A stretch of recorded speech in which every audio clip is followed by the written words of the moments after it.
So the meeting of the Board of Selectmen for October 15th, 2018 will come to order. And the Stoughton Redevelopment Authority meeting will come to order. We do have a quorum. Stoughton Redevelopment Authority will call to order, and we do have a quorum. And on behalf of both boards, let me just say that this meeting is being broadcast over cable TV by Stoughton Media Access. It's also being recorded for future broadcast over SMAC, and so people can see it over the internet. Mr. Chairman, if you agree, would you all please rise and join us in the Pledge of Allegiance? I pledge allegiance to the flag of the United States of America and to the republic for which it stands, one nation, under God, indivisible, with liberty and justice for all.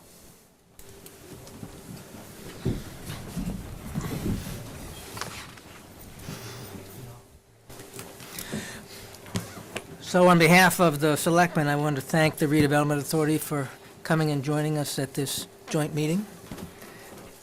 The purpose of our joint meeting is to continue the work in getting downtown Stoughton back up and running. And having these kinds of sessions where we can talk to one another around a table and kick around ideas, I think is one important aspect of what we began in the springtime that led to the formation of that task force, and hopefully we can continue that. Forrest? Excuse me. Yes, thank you. I think if you want to proceed into your first item of Randall Savings Bank, excuse me, the Redevelopment Authority. Well, I was hoping, we've got some people who I did not know when we prepared the okay. agenda would be here, Okay. Particularly having interest in the State Theater. We have Bill Haney, who is very active in the theater. People will recognize his name. I'm sure they've heard it. North Shore Music Theater, and was it 5 other theaters you're involved in? 2 live theaters and several movie theaters. And we've spoken several times. He's very interested in what we're doing. And then Vincent Myrano, who is the president of the Old Colony YMCA, a committed participant in the community, who's also expressed interest in what we're doing with the theater. And in speaking with both of them, I let them know we were having a meeting tonight, and both of them, eagerly said they would like to come and share their thoughts. So Okay, well, that's fine. rather than hold them up while Yep. we talk other things, I thought we could advance this one. Absolutely agree, yeah. So,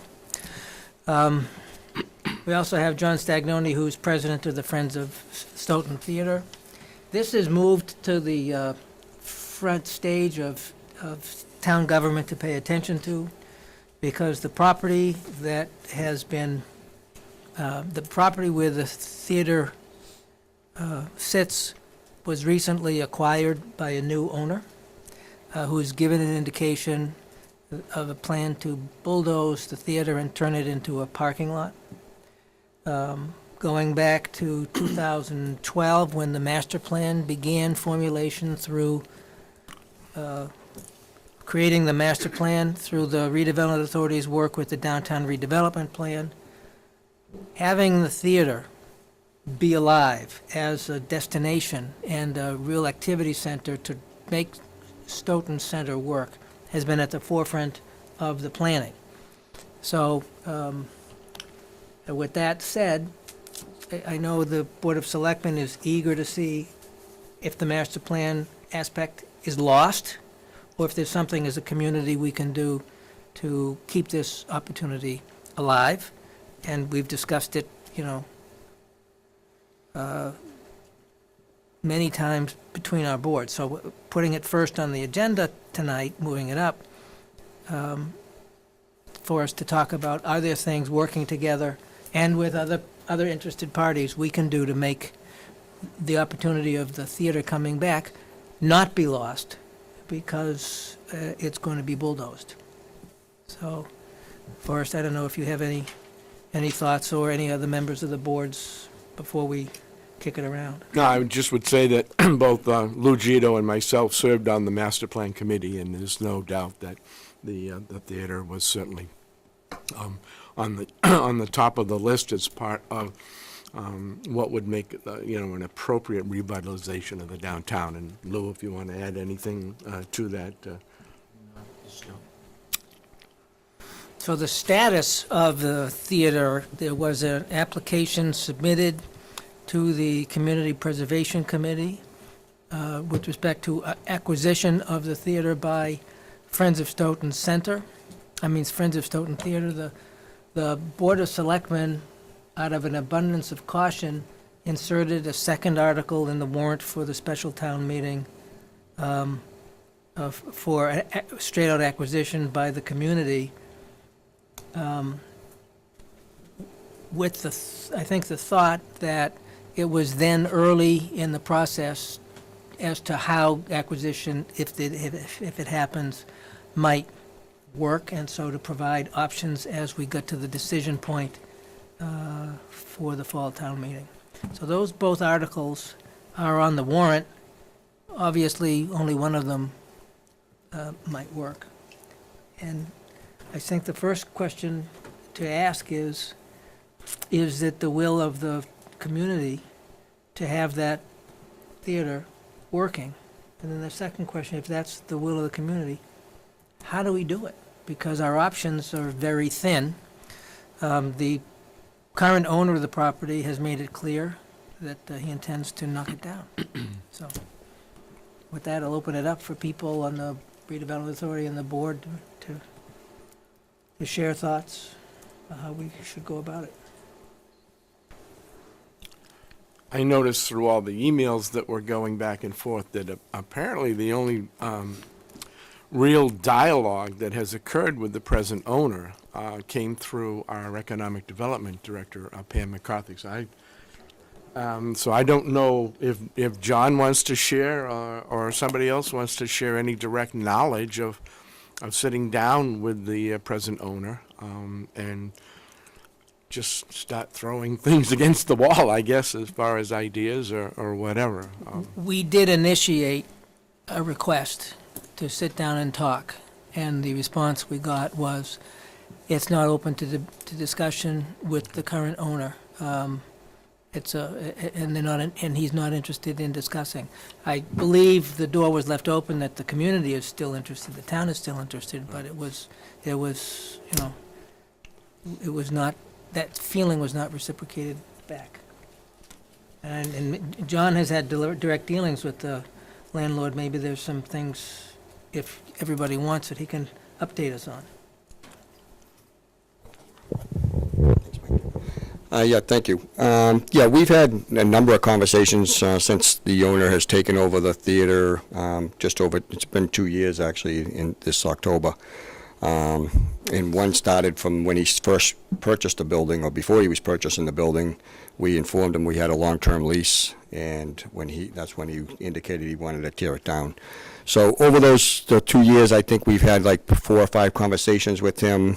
We've had meetings with him, our attorney, David Azak, and who also is our board member. We've had meetings with him. We showed him the demo bylaw, let him know that the town isn't going to let him tear it down, and we would like to purchase the building. We've also have written them, and everybody's on the SRA, the Board of Selectmen, gotten the copies of some letters where we've indicated, purchase prices and suggestions on tax deductions and things, as well as a follow-up letter. I forget the date, if it was in May, still letting them know that, despite the eviction stuff, we were still interested in purchasing the building and would like to have a discussion with that, and we got nowhere with that as well. So.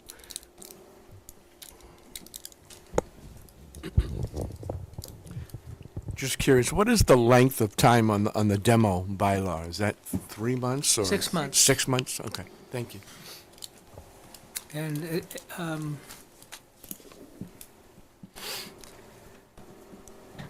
that's just a delay. Understood. And we recently went through that with another historic property in town. So it might give us time, but it runs from the application of the permit for the permit. And one doesn't know when the application will be submitted. So if the application is submitted tomorrow, 6 months starts to run tomorrow. So, Mr. Chairman, if the owner isn't interested in selling, what are our options at this point? Well, the options, first, the best option is to show a community will to acquire it and negotiate it and come to terms for a deal. That's on one end of the spectrum. And the other end of the spectrum is, Do we do that through the town meeting and an warrant article, the special town meeting? Is that how we do that? that'd be a way to do it. Okay. My own personal preference is first of all, any time that the town acquires property, the acquisition should include it's called a voluntary taking, because even though there's no hostility involved, it's the best way for the town to ensure it's got good legal title. We did that with Randall Savings. We did it with Randall Savings, we did it with Glen Echo, we've pretty much done it with any property the town has acquired. And I would hope that if the town votes in town meeting one way or another to acquire it, that, if it would be the Board of Selectmen's responsibility, we would, I suppose, interact with the Redevelopment Authority to figure out the mechanics and negotiate.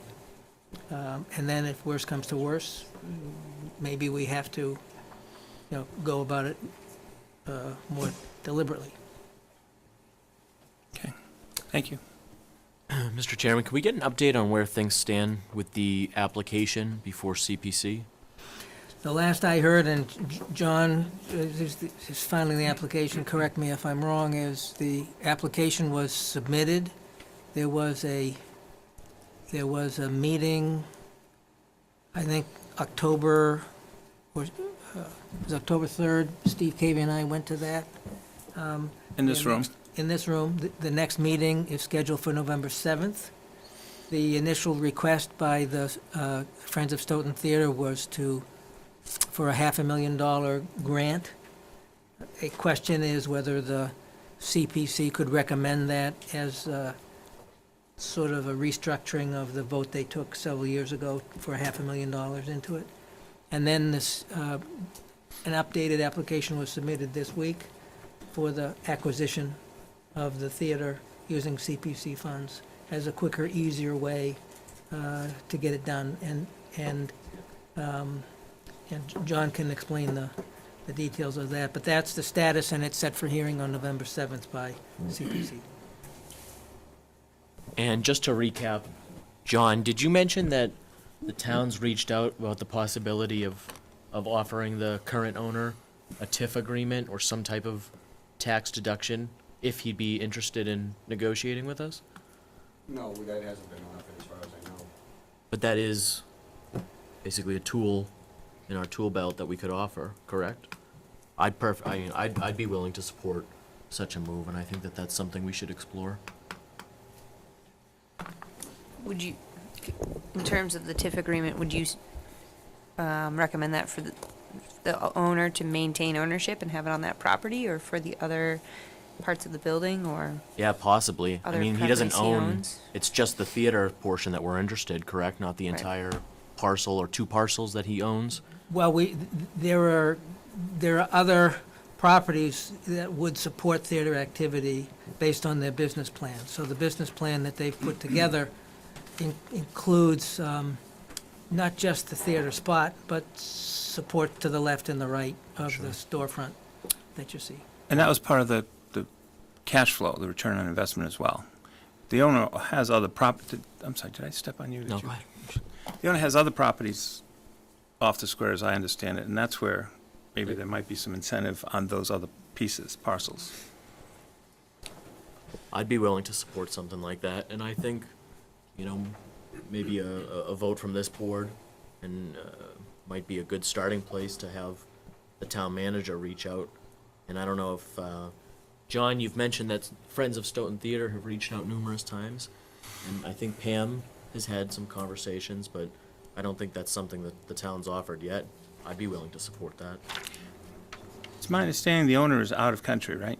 And his daughters are acting on his behalf? I believe so. Is that correct? Yeah.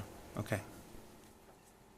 But we've got some guests who might be able to give us some perspective. Do people want to hear from both of them, or one of them, on what they think of the theater? Mr. Haney, you want to tell us? Step up, grab a microphone, and I'd be happy to. I'm not sure, I can only give you what I've done in the past in my theaters. Two theaters, one in Rhode Island, Theater by the Sea. I bought it, I think, 11 years ago, and the North Shore Music Theater, which I bought in 2010.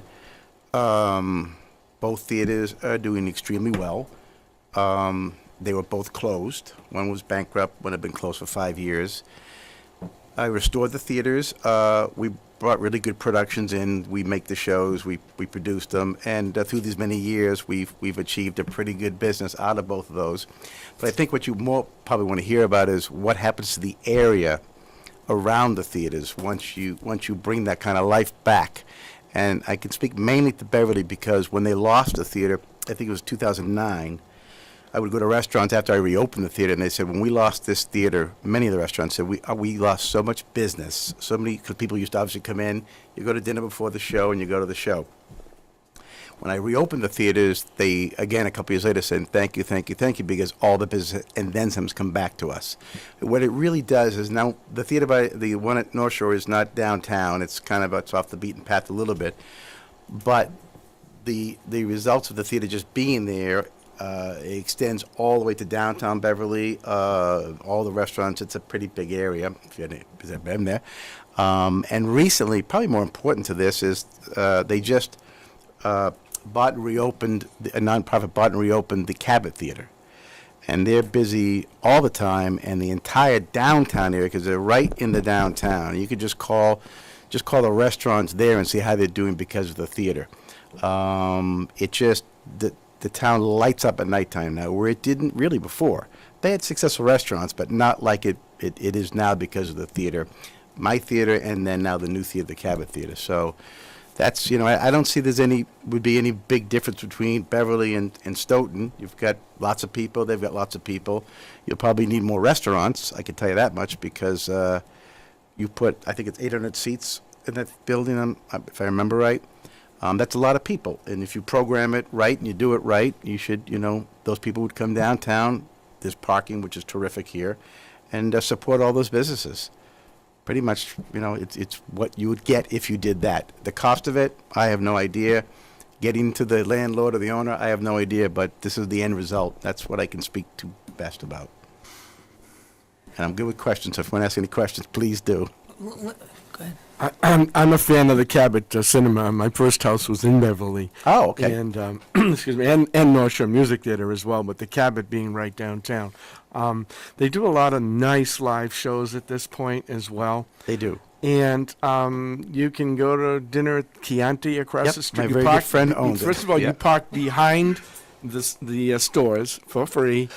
Walk across the street to Chianti Restaurant, Yep. come out of there and go to the theater. It's Right so across. busy, they actually have to have not a security guy, just a nice gentleman welcoming people on the sidewalk. If you have tickets, go to this line. Yeah. If you don't, get in that line, because the sidewalk is just jammed. They made it with a success. They really did. And it's good because one thing you talked about, a parking lot versus a theater, you don't want to lose something like that. You could never afford to rebuild it. Number one, that's quite a substantial building built as a theater. And a parking lot, I'm not sure what it does for your downtown business at nighttime, but I don't imagine it would be as much as the theater would do, just to bring life and exposure to the town. Beverly is pretty famous because of the North Shore Theater and the Cabot Theater. I'm sure you heard my commercials on the radio and TV. It's all saying Beverly, Beverly, Beverly. Never bad for a town to have their name out there all the time. Mr. Haney, thank you for coming tonight. You're welcome. Are any of the theaters that you own and operate, are any of them registered on either a state or local or national register of historic places? Theater by the Sea it's on a register, but it's not the type of register that makes you conform to certain types of historical things. It is on one of the national registers. North Shore is not, even though it's been there 65 years, but it's not. The Theater by the Sea, do they take advantage of any type No. of grants? No, or- because both those theaters I own, they're not nonprofits, they're profit Sure. ventures. And when you get into that, there's so many rules and regulations that I really don't have to do it there. Theater by the Sea is a summer theater, pretty much Memorial Day to Labor Day-ish. We've expanded our season a little bit, but we're running now about a 95% season capacity, which is pretty good. We only have 500 seats. But the old saying is, if you build it, they will come. If you do good stuff on the stage, they will definitely come. That's important to know. Quality, you have to do, if you do get to reopen the theater, just bring quality into it, because you will draw from a radius. We have people, and my subscribers, that come from Stoughton. They are subscribers all the way to Beverly, which is an hour and something. You are a subscriber right now? No, I'm not, but I have several friends who are. Kind Yeah. of like the Tuesday evening. Yeah, sure. Whatever. One of the neat things of the North Shore Music Theater is there's a cafe that you walk up the hill to get Yeah, it's a restaurant. after the performance, and you're generally sitting conversing with the members of the cast Yeah. if it was a live show. Yes. That alone is worth the trip. Absolutely true. Absolutely true. It's a terrific theater. Everybody should go out and check it out sometime. But it does everything it does what you want to have happen here. That's the most important thing to really know. Did you recently do Mamma Mia, or? I just did it. Yep, we did. And I'll tell you, we did it for 4 weeks at the North Shore. We put 40,000 people through the theater in the 4 weeks. We did it for 5 weeks at Theater by the Sea. We were at a 99% capacity for the 5 weeks. I love Mamma Mia. In your experience with these theaters, what type of coordination to get off the ground running have you had with any of the municipalities or the local entities? I could tell you, when I went to Beverly, again, the theater had gone bankrupt. Unfortunately, $2.5 million worth of ticket buyers never got a show, which is really unfortunate. But when I went to the first thing I did when I decided to even go into this whole project, I put the theater under agreement, went into foreclosure, and then the first thing I did, I went to see the mayor, Mayor Scanlon. And when I walked out of that meeting with Mayor Scanlon, I said, I want to do this, because he gave such open arms. Whatever we can do to help you out to get this theater reopened and successful again, we will do. And they have, and to this day, they still do. And you can call anybody in that city. Call the mayor tomorrow and say, how's the theater doing? How's the theater working up? Blah, blah, blah. And you'll hear what they have to say. What were some examples of things they did to help you out? They didn't make it difficult. Basically, whatever we can do to help you get relicensed, open it up. We'll send our inspectors, and we won't make you wait 3 months to get an inspector in there. We'll work with you as far as police details and traffic and all those kind of things. Really, they really wanted this to open back up again. And it was a big taxpayer. We pay a lot of taxes there, and it was a big tax revenue for the city also. They wanted it to continue. And it was a gamble. I won't lie to you. When $2.5 million for the people don't get shows, they're very skeptical about the next person coming in. So we had to overcome all that. But from the second year on, it worked. It worked, and it is working.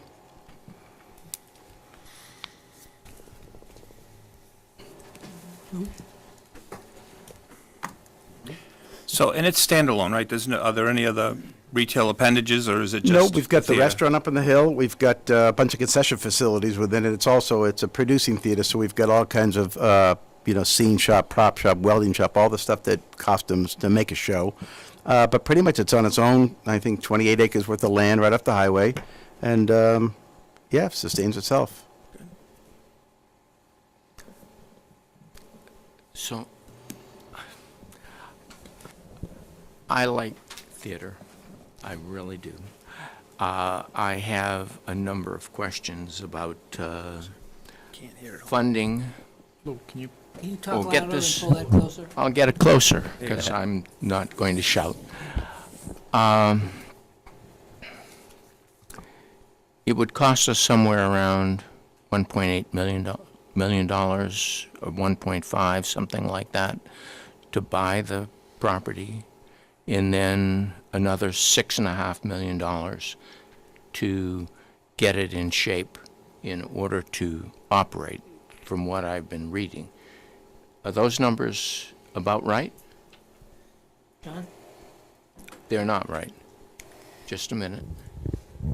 So I gave everybody on the two boards have the latest construction costs, as well as an estimated cost of the acquisition, and the price comes to almost $11 million with the acquisition. 11 million? Yeah, so we're about halfway there, if this is funded, with the CPC, and using tax credits and everything else. So, again, you have it, you have the sheets there. I broke it down, about the funding, capital costs, soft costs, hard costs, and as well as where the funding would be, coming from. And if we support this, we're about halfway to the mark.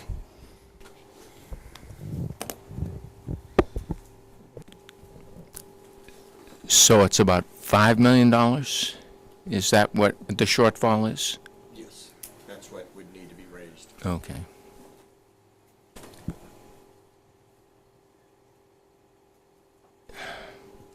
So you have the money now to buy the property? Is that what you're saying? No.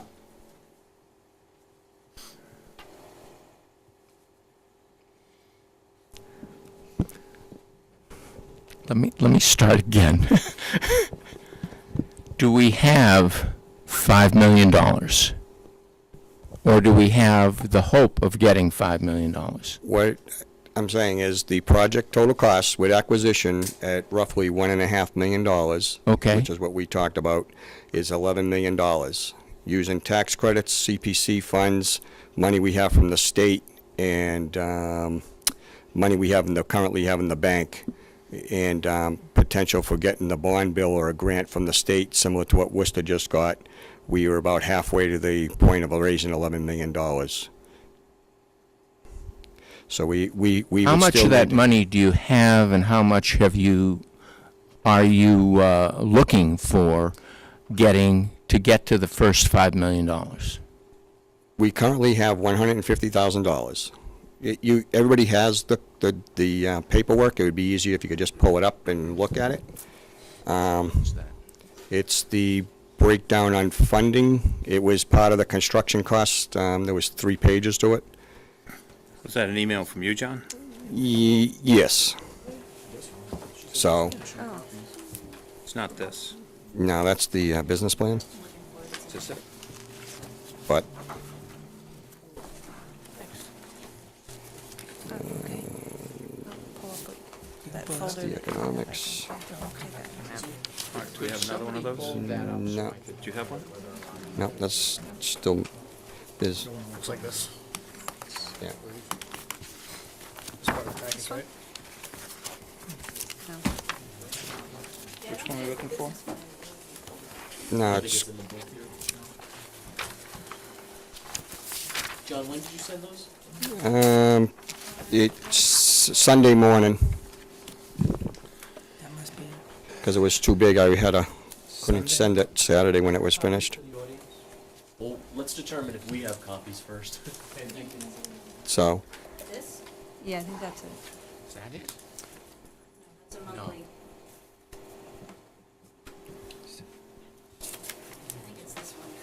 Yeah, well, yeah, that's the one. Has the logo at the top.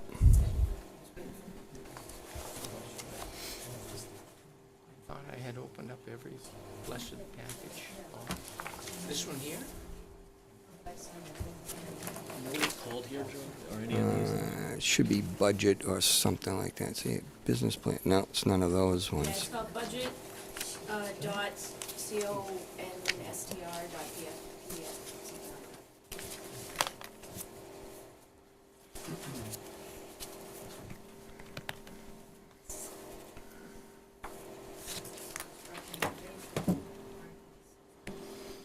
Yeah, the email had like 20 files or something to it. Yeah, I don't know if we got that.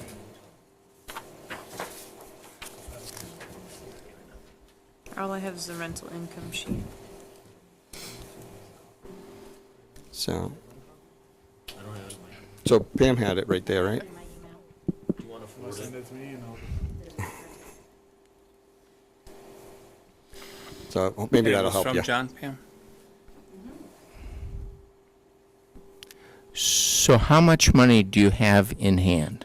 Again, $150,000. okay. So in order to close the sale, it would be somewhere around 1.5 million? That- 1.8? Yeah, so we, something like that? I don't know what the number- 1.550 is what we had asked for from the CPC, and it But- was an estimate based on the purchase price that was by the owner with a little bit of a profit. There's an appraisal being ordered. Friends of Stoughton, Friends of State Theater had made a donation into an account for the CPC funds, because for an appraisal to be done, the town has to order it to be official. So that should be in the works as well. So,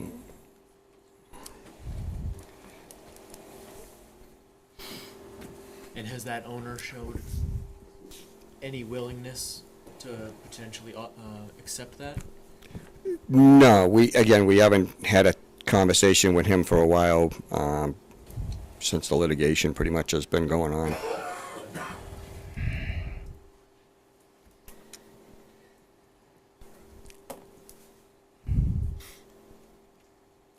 So the total cost is somewhere around $11 million. Yep. You are expecting to get, you're expecting to have 5 point something or another from the things that you're talking about now, and you're looking for another $5 million after that. Is that correct? Is that what I heard? We need to still do fundraising for about $5 million, correct. And the fundraising that you have done so far has generated $150,000, plus your other operating costs that you've had over the last few years. No, we've raised over $240-something thousand. This Okay. $150,000 is money that's available to us right now from the, thanks to our state reps and Okay. state senator. I'm sorry to have to ask these questions, but I mean, they're questions that need to be asked, it seems to me. And let me turn back to Mr. Haney here now, if I might. And you need not answer any of the questions I asked, but I'm going to ask them anyway. How much did it cost you to buy the Cabot Theater? I didn't buy the Cabot Theater. You did not? No. North Shore Theater. You own the North Shore Theater? Yeah. And the North Shore Theater is a theater about the size of No, the it's 1,500 seats in the round. 1,500? Yep, in the round. And how much did that cost you? Public records, I don't mind saying, it was $4 million. Okay. And how much did you have to pay to fix it? It was pretty much turnkey. I elected to spend approximately $300,000 to renovate a theater just aesthetically, because I wanted to prove to the people, if I'm going to come in like the last people did, and they didn't do it on purpose, and take your money and run, I wouldn't invest this kind of money. I would just take your money and run. So you didn't use some of that $2.5 million that people already donated? No, I didn't have any chance to have any of that money. It was gone. Too bad for you, huh? Tell me about it. But the point of that is, it's people's faith that they did come back. We have 10,000 subscribers. Yeah, They came back because faith and they love their theater, yeah. pretty much. The difference between Beverly and Stoughton, from a socioeconomic perspective, is pretty intense. It is. I'm just saying that It is. because it's part of the question I was asking about raising money is, are you going to be able to do that? And there's a lot of there's a pretty big gap I from don't where know we the are. I'm economics not of this yet. asking you that. Yep, I'm just sorry. kinda I'm said it to looking me at today, you. Yes. There is a pretty big gap, and so I like theater. I support it, and I have supported it in Rangeley, and I think I have donated some money to your organization as well. I know I have.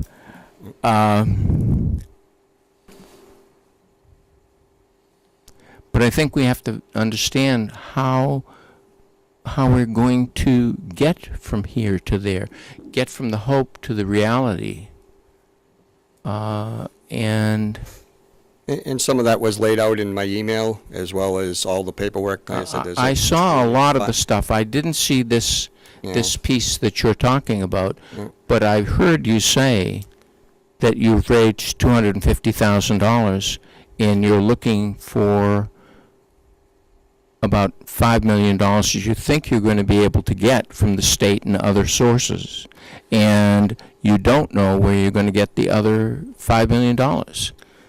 And again, so I guess I'll back up a little bit, and because what I heard is, Stoughton is not the same as Beverly, and I think you have to go back to what Bill says, and what we've been always saying is the theater is in Stoughton. Stoughton's going to benefit from it, but the pull is regional and beyond.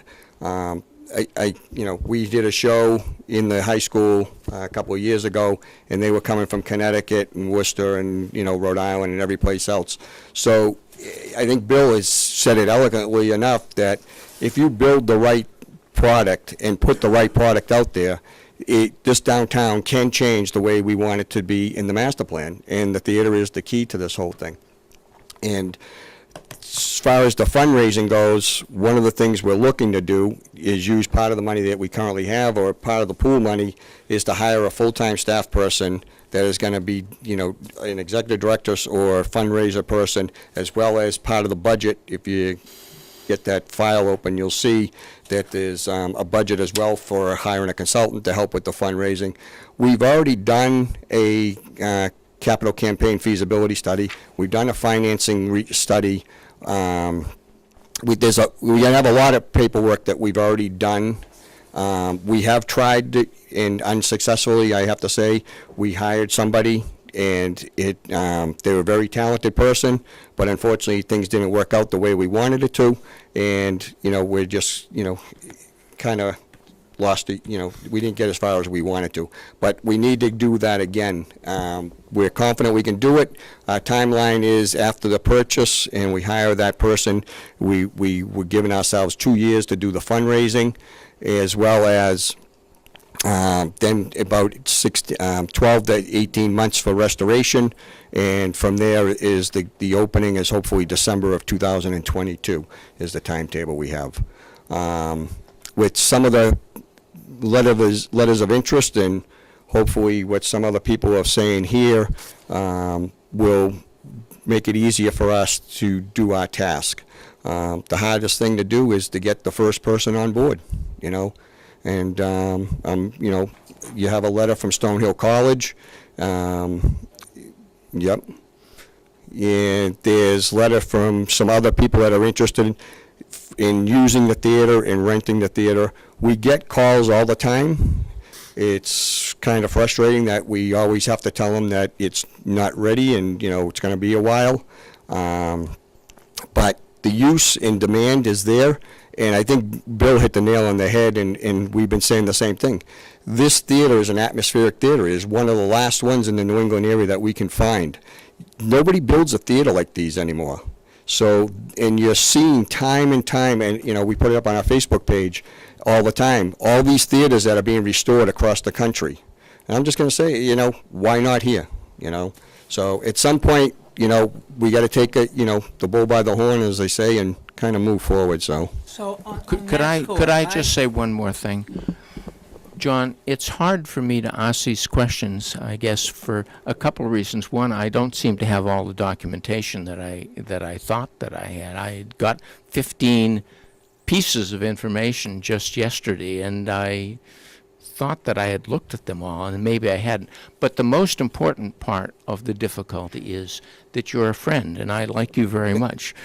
Look at the questions you're asking are really good ones, and the community needs to hear all these questions, and they need to hear the answers. So, we don't have a problem with answering to them. And like I said, I've got 5 years into this, and if I didn't believe in it, I would have given up already.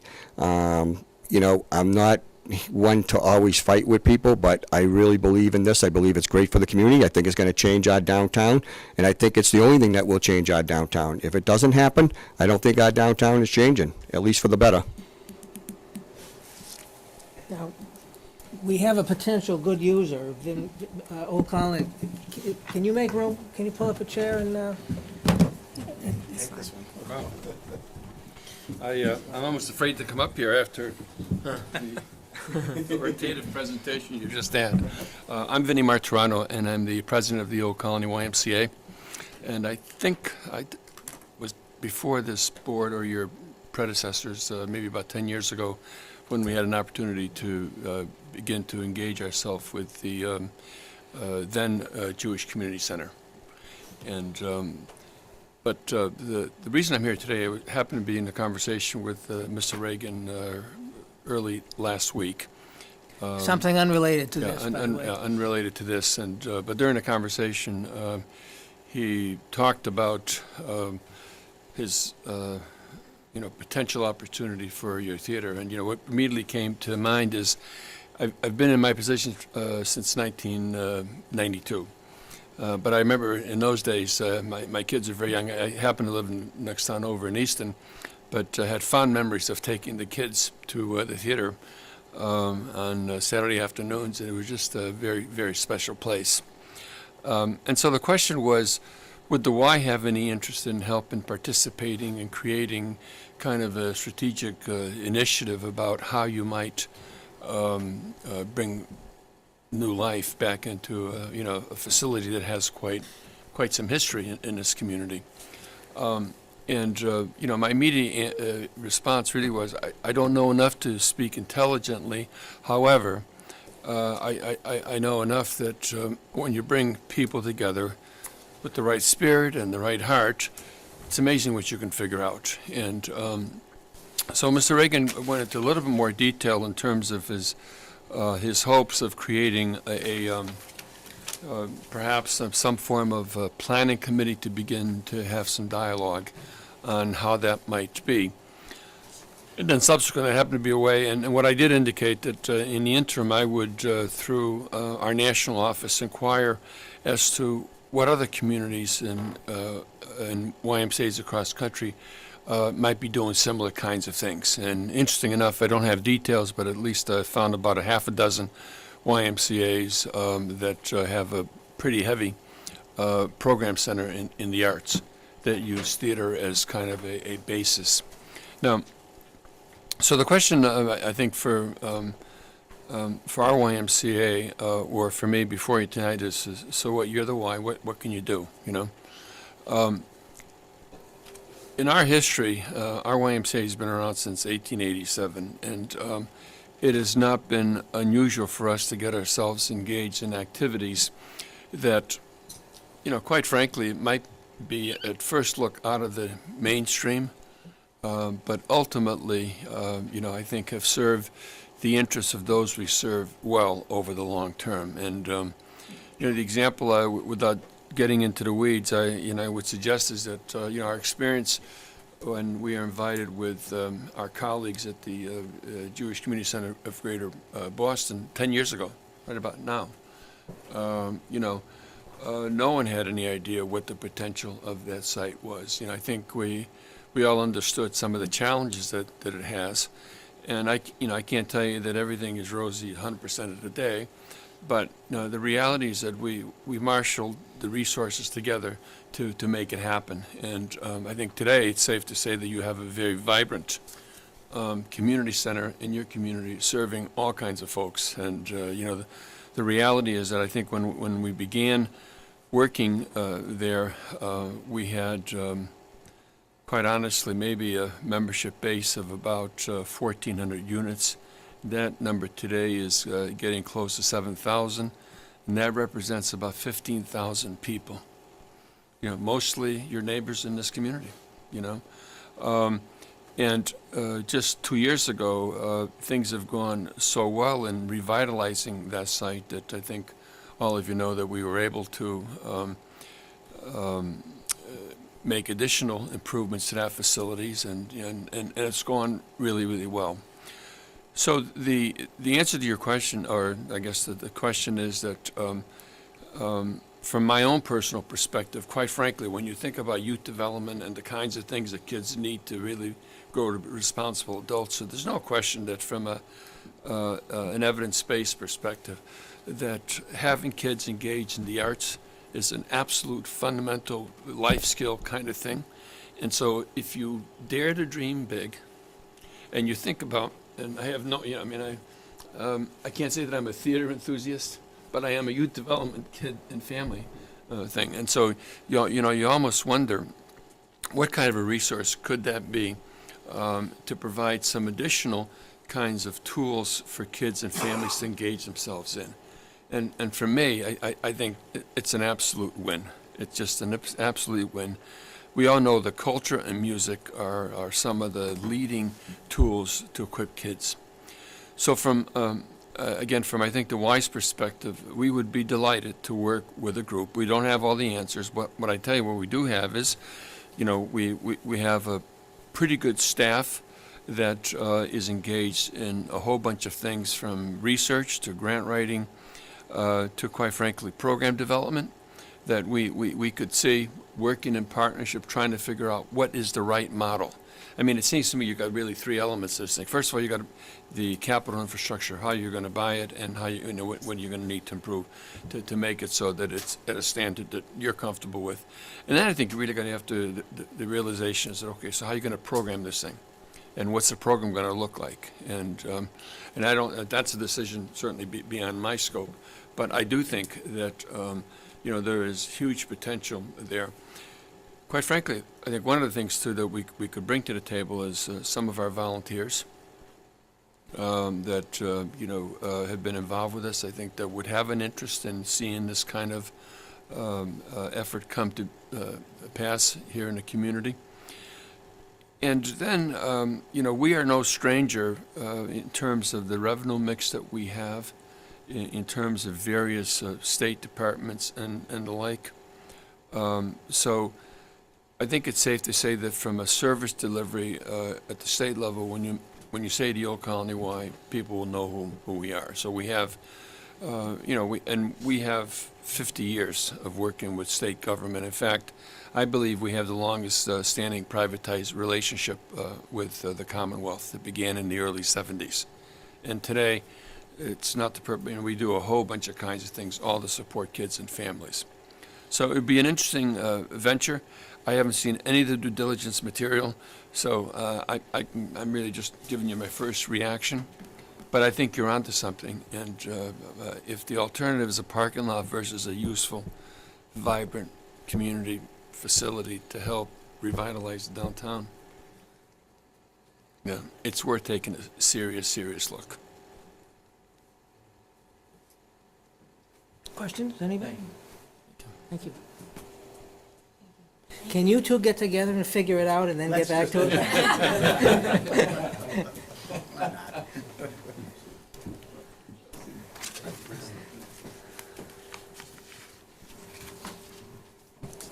One question I had was, and we talked about this when we were on the phone. I know you can't book any acts in it yet, but how does what's the market for commercial use of this place? I think one of the underlying fears I hear from people is if we build it, nobody will come. Now, you've said if you build it, they will come. Well, if you've got a better shot of building it to get them there, I know one thing right now. I am looking for a South Shore home. The North Shore is I live in Easton, it's pretty far from me. And all my friends are here, and they don't want to take that drive too much. And I think the South Shore, this entire area, is prime for a legitimate run theater with legitimate produced shows, my kind of shows. Other things are to other people to do all the other things that a theater like that can program. But I know there's a big audience in the South Shore, and as I said, I'm looking for theaters, a theater, now, as we speak. But there aren't too many around. So Do you want don't to lose buy this one? one. I'm not going to put you on the spot. I just couldn't let that go. I love it. Exactly. Yeah, it was just. No, but I do think that you've got the demographics. You've got a lot of people within probably a 20-minute drive. Just in this, probably they'll come further than 20 minutes, but you've got a lot of people. And again, if the shows are right and the theater's right, it should work. Should work. Quick follow-up on that question. There are other theaters around in some of our surrounding communities, you know, Foxborough, Norwood. What separates the theater that we have in town from some of those other Well, they're not doing anything right now. Foxborough, I don't really hear much about. I looked at it a year ago. It's gone to a nonprofit that I frankly don't see them doing anything there. The Norwood Theater, I've been in the building. It's beautiful. They just do different types of programming, which seems to work for them. That's not the kind of stuff that I do. My shows aren't being done at a theater like that. And that's what I think, again, for my business, has to happen. You can't, I mean, I shouldn't say you can't, but to do a show like Mamma Mia and run it for 3 or 4 weeks is where it really has to be. And then to do 4 or 5 of those a year is kind of all you really have to do. And I think there's 800 seats, as we said. It's not an impossibility to draw from this demographics or this many people to fill those seats. They go to Boston. So Is 800 seats enough to draw Perfect. shows like that? it's perfect for my kind of shows. Frankly, 1,500 seats is big. And I prefer to be in that 500 to 800 seat range for the Broadway types of things, because the better way to do Broadway is to run it, amortize it, run it and run it and run it and run it, you know? 90% of a show's cost gets you to opening night. So the longer you run that show, the more sense it makes.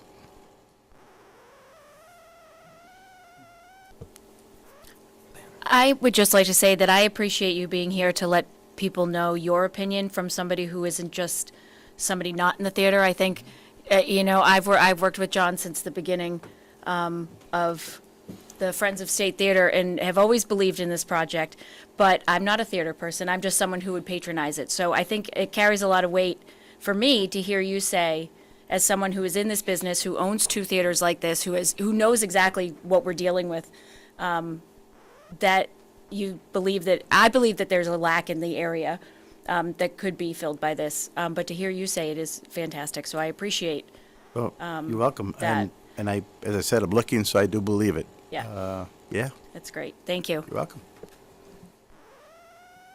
Is there anything else? This has been a great hour. We've got still more things to do, and, May I? Should I be recognized for a brief second on a matter of fact? well, as a matter, you're a former selectman. As a courtesy, because of your position, I will recognize you. When I talked with the chairman of the Redevelopment Authority, we wanted to have this be a roundtable among the members, but, Very quick, thank you, Mr. Chairman. Just to let you know is that, you have a microphone? Not that you need one. Thank you, I'm Joe. sorry. Just as a matter of information, a lot of the statistics and the information you're seeing in this report now is almost identical to what we saw in the 90s when Bill and I first talked about this venue, and when I talked with John Stagnoni, after, his recent election to the board.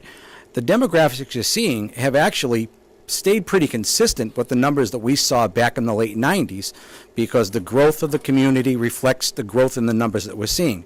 One thing that we did have available to us, Bill, correct me if I'm wrong, was the proximity to Route 128 and the first exit off of Route 24 South with a direct line of 139 into the center of town, which makes it easier than some of these other theaters to get to. There was multiple roads, back roads had to be taken, but some of them were closer to restaurants. But I think we would make that up if the master plan is implemented. So I think what we need to do in the short time is to really come up with a presentation that'll work, at town meeting, because the data's there to substantiate it. Lou, I agree, it's a lot of money. But the money raising it is, again, what Bill mentioned. If we can get it there, it's viable, and it's still viable based on these numbers that are in the 2014 business plan of the Friends of Stoughton Theater. The numbers have changed a little bit only because the numbers have gone up. People moving into the area, south of Boston, as we all know, just based on the traffic on Route 24 over the last 5 years. Those traffic counts have gone through the roof. So the demographics have changed a little bit, and if anything, to validate more now than in the 90s that this is a viable entity. So it's just coming up with the right presentation to be able to sell it, and I think it's still a viable entity. There's a lot we can do to it, and it is vital to downtown, without a doubt. So thank you very much for recognizing me. Thank I you. want to throw one quick thing in. You've got, at least at nighttime, a lot of parking. The Cabot Theater doesn't. That's a big asset to this theater, where people don't have to park 4 blocks away. They could just park behind the building. That's big. It really is, because besides getting this, Joe just said, easily, boom, boom, boom, you're here, park the car, and then hopefully walk to a bunch of restaurants, which would be nice also. That's all I got to say. Anybody else for these two gentlemen? I know I speak for everybody to thank you both for taking time out of your schedules. Very much, thank you. My pleasure. You get any more questions, give me a call. I think we will. I think we will. And Thank you, gentlemen. Thanks for coming. Thanks, John. Thank you, Joe.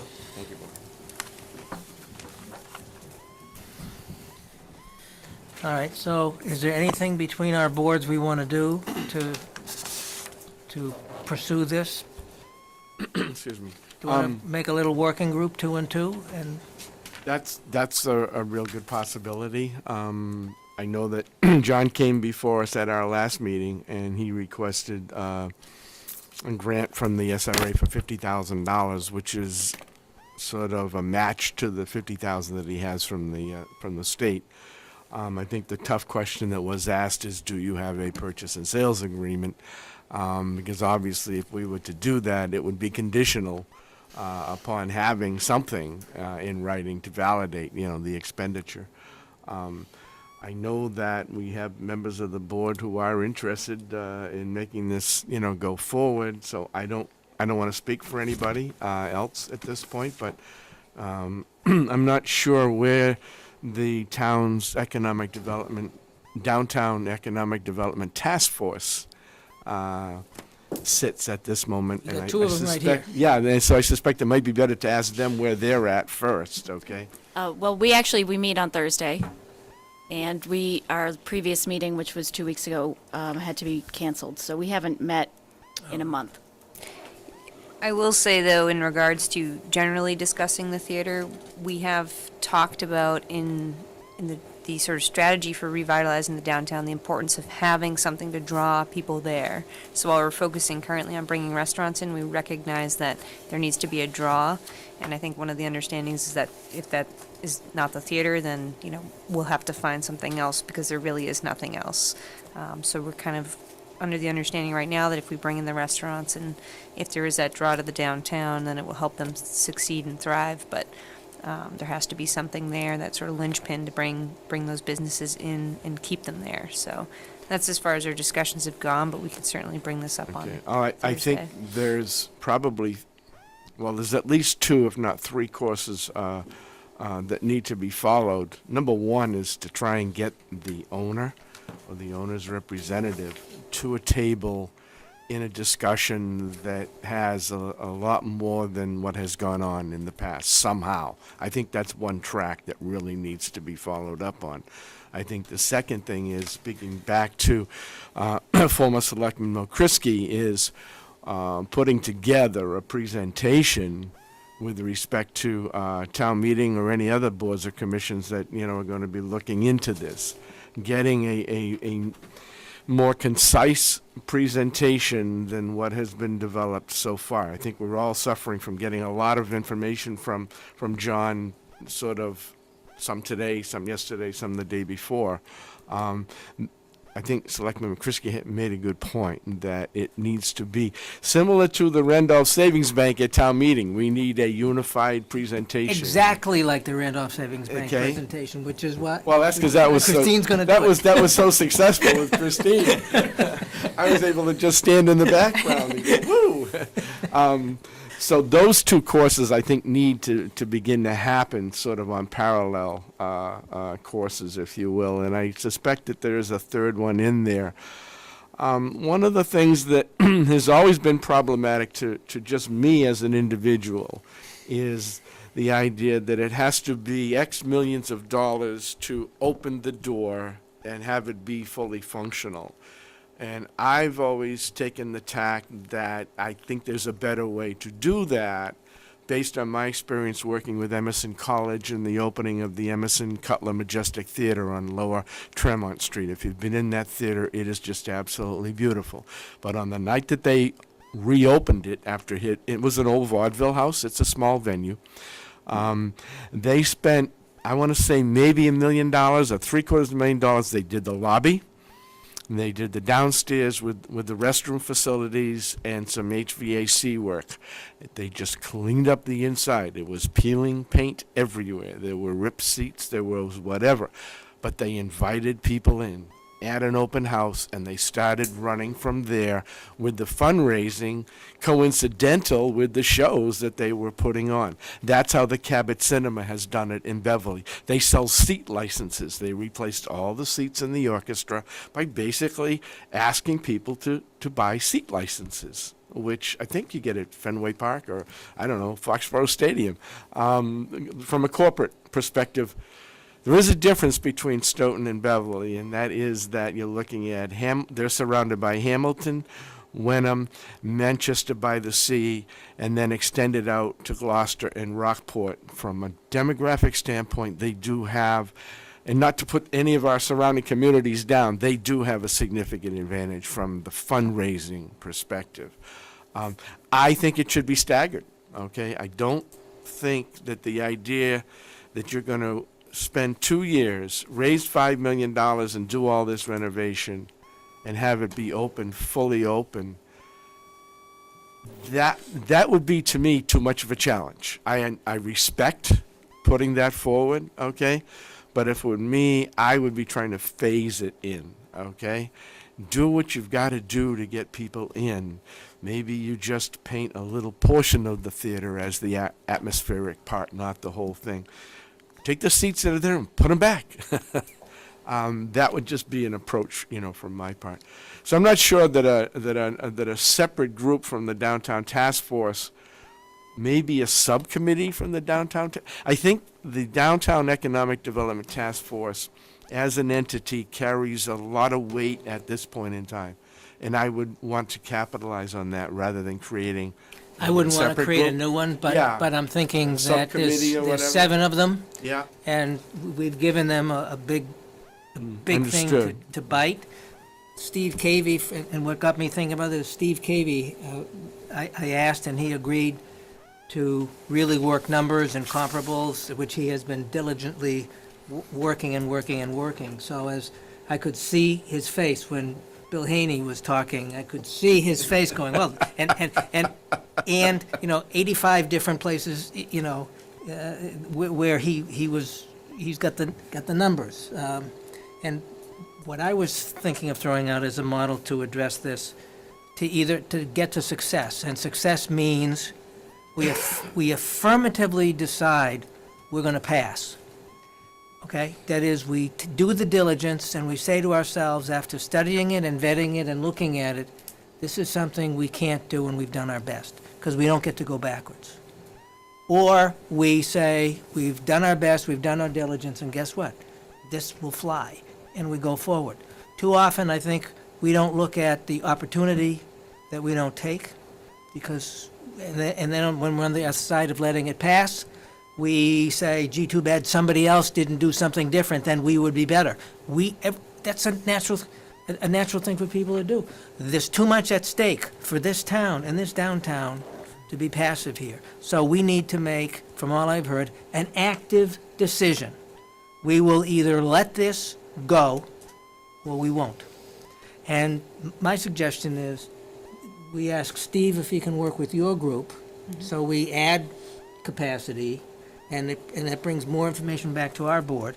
And if there's another member of the Redevelopment Authority who could double team with Steve and that group, then we get more support into the position. I know from talking with Christine that your task force is really being diligent on the priorities you've got. And I think it would be a mistake to distract you from the focus that you have, which is important. But adding this, because I think the timing is, with some help, maybe Lou or Forrest could complement Steve. And we create also, institutionally, that creates a better working relationship between our boards to get stuff done. Well, if Selectman Cavey was successful in having Meryl Streep and Emma Watson show up last Friday, then he certainly is the right person, because that generated more excitement around the center of town than anything has in a long time. And they didn't even show up. And they didn't show up, that's right. It was amazing, and that went on all day and all during the evening, too. He's got more tricks up his sleeve. I can't tell you what they are. Got a couple more. We're meeting on the 29th in 2 weeks, okay? And I think we need to entertain, and we will be on our agenda entertaining John Stagnoni's request, or Friends of Stoughton Senate State Theater, request for $50,000, why don't we also have our discussion amongst ourselves in terms of the someone willing to step forward? Unless somebody wants to step forward tonight and do that. I would be willing to do that Got it. if you would like me to. Yeah. Or if you would like to put it off, that's fine. I want to be clear that I think that the theater is important, but I also think that the questions that I asked are very important because those questions need to be answered. Yeah, and that probably makes you, absolutely And the we right, need a the right person. bucket is half empty kind of guy in this. So, Pshaw. so Lou and Selectman Cavey, sort of a subcommittee to the downtown task force? Well, not to add them, but we'll just to task them Yeah, with, with okay. this, because I Well, don't that- think that we want to works for change the us. composition. Thank you, We Lou. do have a meeting on Thursday, so we can, we can update the group, or if you guys want to stop by and we'll do an update.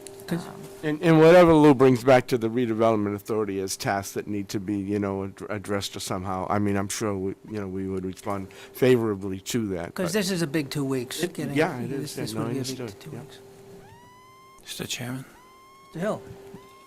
So it seems to me like, well, time is not our friend here. And the two things I'm hearing that are absolute concrete next steps are a commitment from the CPC to help fund the purchase of this facility, correct? I see that as a big get, because we don't have any other way to pay for it. I think that that's know of. number one. Yep. And number two, a purchase and sales. We need to get a purchase and sales negotiated. And if we're going to town meeting with a proposal here, that needs to happen. And to Mr. Gito's point, and to Forrest's point, having a much more concise, hard-hitting presentation. So there are, I think all the elements are there. I think you just have to congeal them into a much more precise story than what we have today. Because there are a lot of open questions, and we need to answer those. And maybe there's an FAQ included in that presentation that answers all of these questions. So, but it seems to me like those are our two priorities right now. I understand that we've got all this other surround, which is very, very important to give it thrust once we've got these other elements completed. Now, when Steve and I were at the meeting, the back end of an acquisition sounded to me very important for the CPC to do the front end. They wanted, more than, there's a hope that there might be activity, there might be programming, there might be this. They wanted some concrete idea of back end, what it would look like. I can, in response, first, to your first point about the owners should be at the table to talk. I can't get into detail of it, but I can tell you that outreach has been made from Town Hall, and it will continue to try to get engagement. That hasn't been successful yet, doesn't mean it won't be, and I know from speaking with Mr. Tisdale that that will continue. But there is thus far just total no. Yeah, no, I hear that, but I'm just trying to think outside the box. Well, is, you can't know, stop, you right? know, Because yeah, that's my point. a friendly yeah. deal with, Somehow. mixing some other incentives that we might be able to put together. Perhaps we Makes just sense. haven't found the right person yet to make that telephone call or whatever, and Yeah. that may be worth looking into from outside the community or whatever. So, Because if that fails, then we need to either make a decision, to your point, Mr. Chairman, what's the next step? We either actively say no, or we take a next step. And there are timelines, again, that are involved in all those things, so, and I don't know if I suggest that we map this out. Yeah, I mean, I concur 100% that the purchase and sales agreement is absolutely essential to be able to pin this thing down somehow. And the appraisal, I don't know, is that now been ordered by the town? To get that as quickly as you possibly can get that done would be important.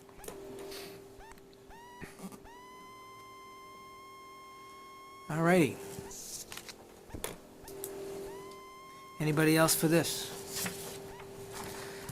Okay, now for the easy ones. You want to go back to Randolph Savings Bank? Let's go back to Randolph Savings. as I started out saying, the due diligence that the redevelopment authority agreed to take on, was actually conducted by the town through Mark's office, and everything was done. Certainly to our satisfaction. We had a little bit of a glitch on the survey plan marrying the title commitment, but the surveyor corrected those, brought that right up to speed. And today we've got the final building inspection report. We'd had a draft, and it just sort of slipped whoever's mind, my mind, Pam's mind, or whatever. We got the final building inspection report. There's a lot of work. This thing was, the building itself was constructed back in '74, is that correct? So there's some significant work to bring it up to code and make it habitable.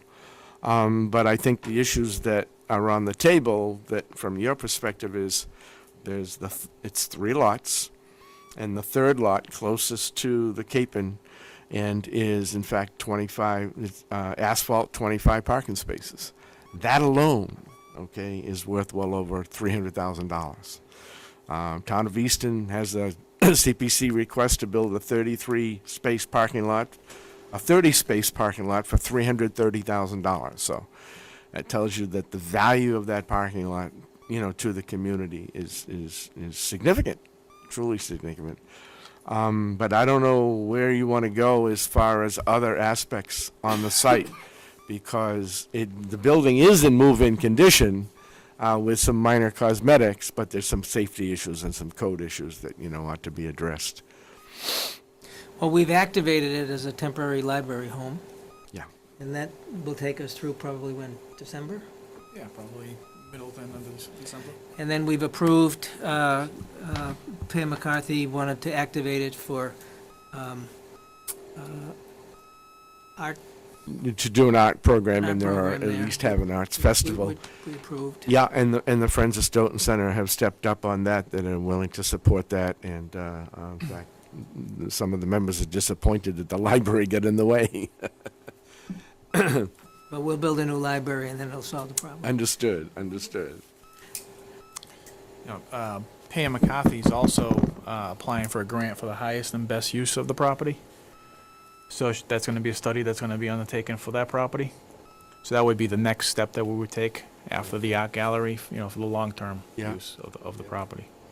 So for example, if it comes back and says, the restaurant is the highest and best use, we would probably issue an RFP out relative to that. Okay. But we don't know yet, so. I just did a little sketch plan. If you just squared the building off and increased the parking on the side where the canopy with the drive-through in the bank was, okay, that you could come up with a 3,510 square foot building with, if you look at the schmood and go for floors 2, 3, and 4 above it, you could possibly get 10 units of residential, which would, generate 16 parking spaces around there. So it has a lot of potential. And the building as presently designed probably would not handle additional floors going up, but that can be accomplished certainly by, buttressing on the outside. It's not a significant hurdle, and it could be done.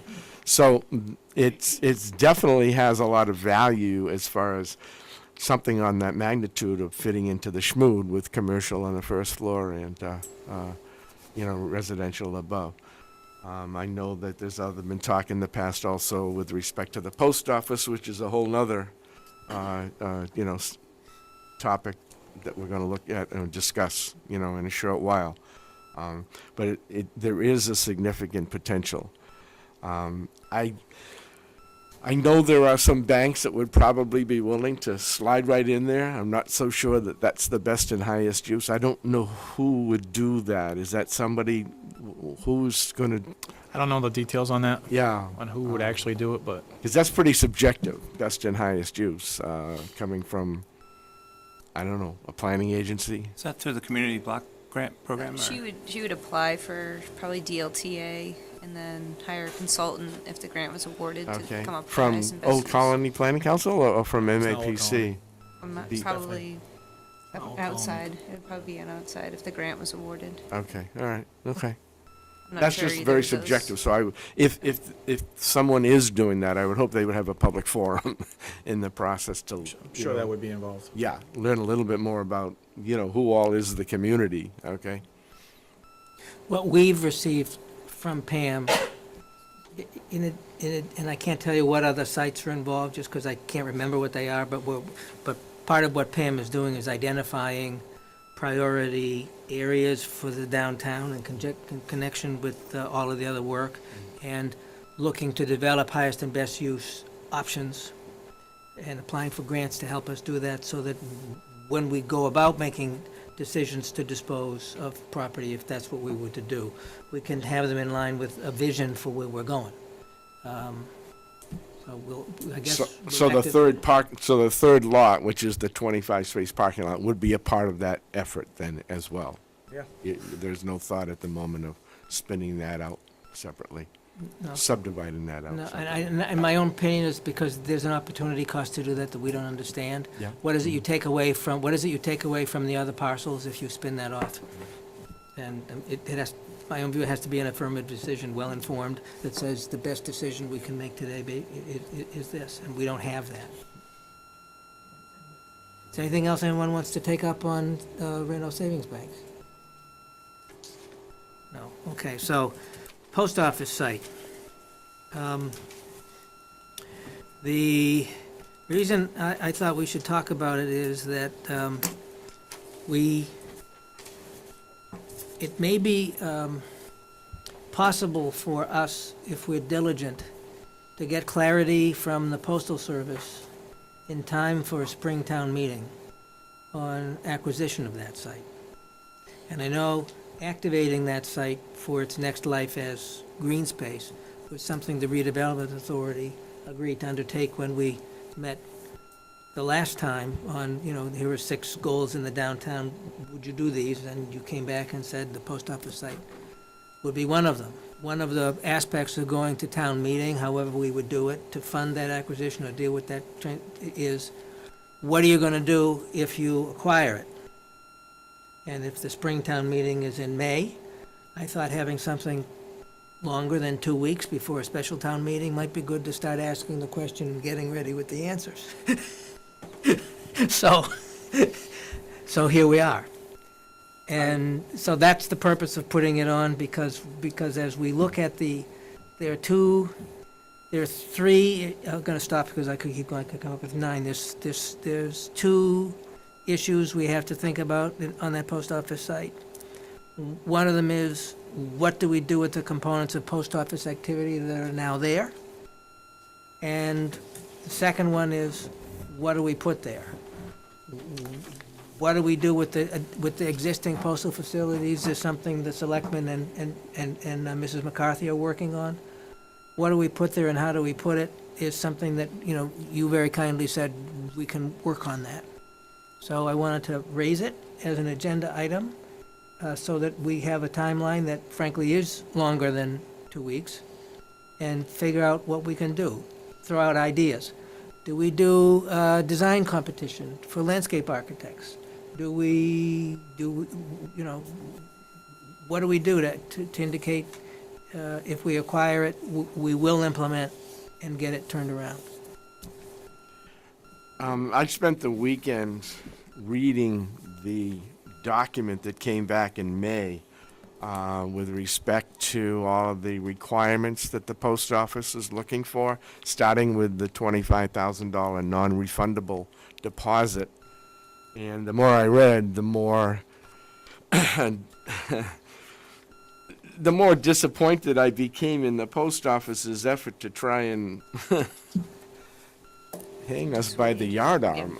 It's realistically, if you follow this through, they can bail at any time. Now, I wasn't aware that they were willing to look at both for the town to provide either one replacement facility, retail and distribution together, or 2 separate facilities. I thought that, based on my prior conversations with them, they wanted to keep a retail kiosk or something of that nature right in the center of town, that they were very happy with their location in the center of town. So that meant that the distribution facility was going to go somewhere else in the town, or out of town, if you will, because I still think it would fit in. Their distribution would fit into the Randolph post office and slide right in. This is a very difficult document to deal with. You are 100% on the hook for all of the environmental cleanup issues, if there are any, and that site was a car dealership before it was the post office.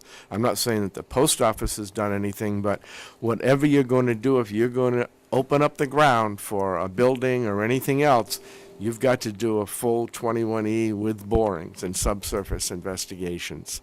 That, if that shows up with contaminated soils, you're talking trucking it to Ohio for $135 a ton. That's a very expensive truck going to out of state. And they can pull out at any time. That's the struggle. You could be at the point where you've done all your designs and all your charrettes, and you've got them to even agree to a new location. You could be constructing their facility in a new location. They could still pull out. I've never seen a document like that with respect to help us out. And I don't know how you overcome a lot of those issues. So what that tells me is that, and this is not good news, okay, that it isn't about just the purchase cost. You really need to look at about $4 million to buy it, to build them a new facility, and do all of the due diligence, okay? You really kind of need to have $4 million up front, not just $1.1 million or $1.2 million, whatever it's appraised at. You're going to buy their land, then you're going to go build them another facility.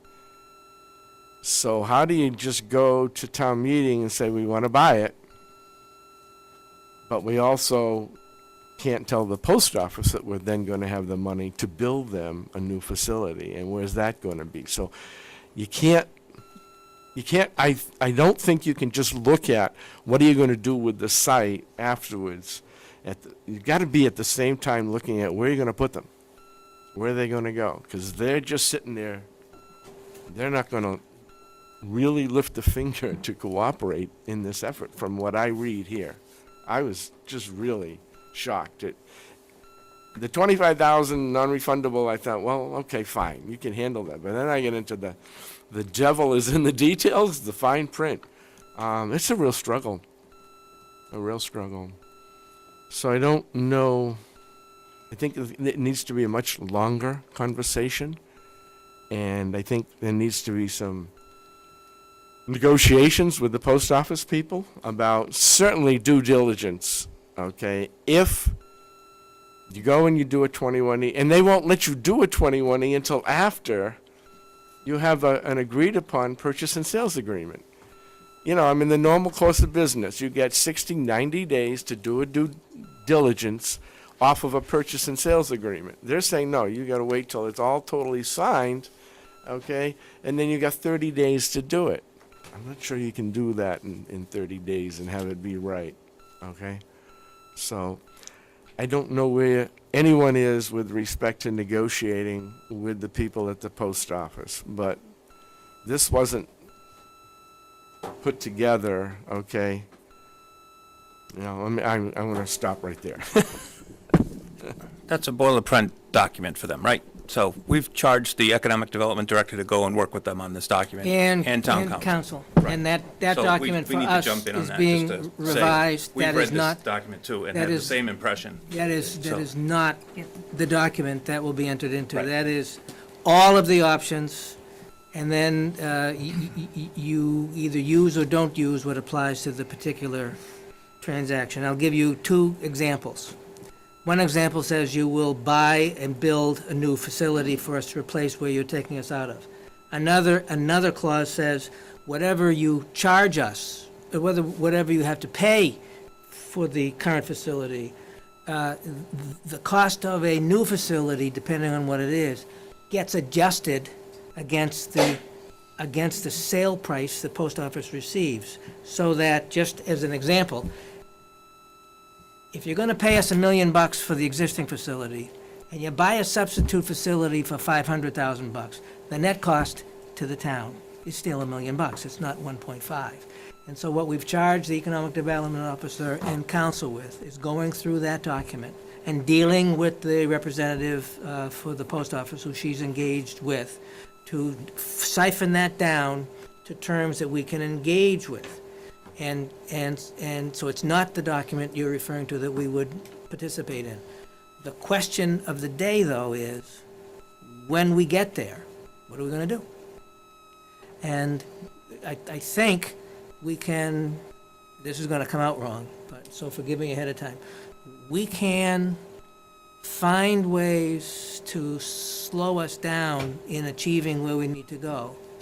Or as the Downtown Task Force is doing, we can leverage the resources we have to get there. So what we've decided to take on is the responsibility to figure out how we do a deal to acquire the site, which we're working on.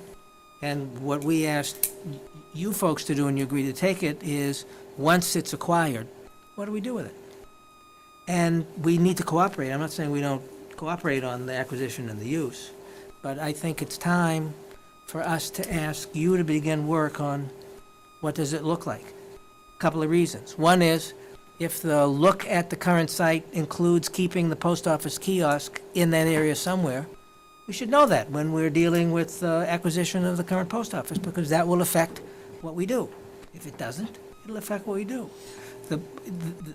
There is no question but that a retail kiosk area and post office boxes should remain in the center. That's not really up for discussion. Where? Who knows? But definitely in the center. So that's why I put this on the agenda, was to get us to talk. We know and accept the responsibility to figure out how to do the acquisition. Okay. We need to marry that for town meeting to a coordinated presentation that makes sense. You needed to just cut me off about halfway through my. I know.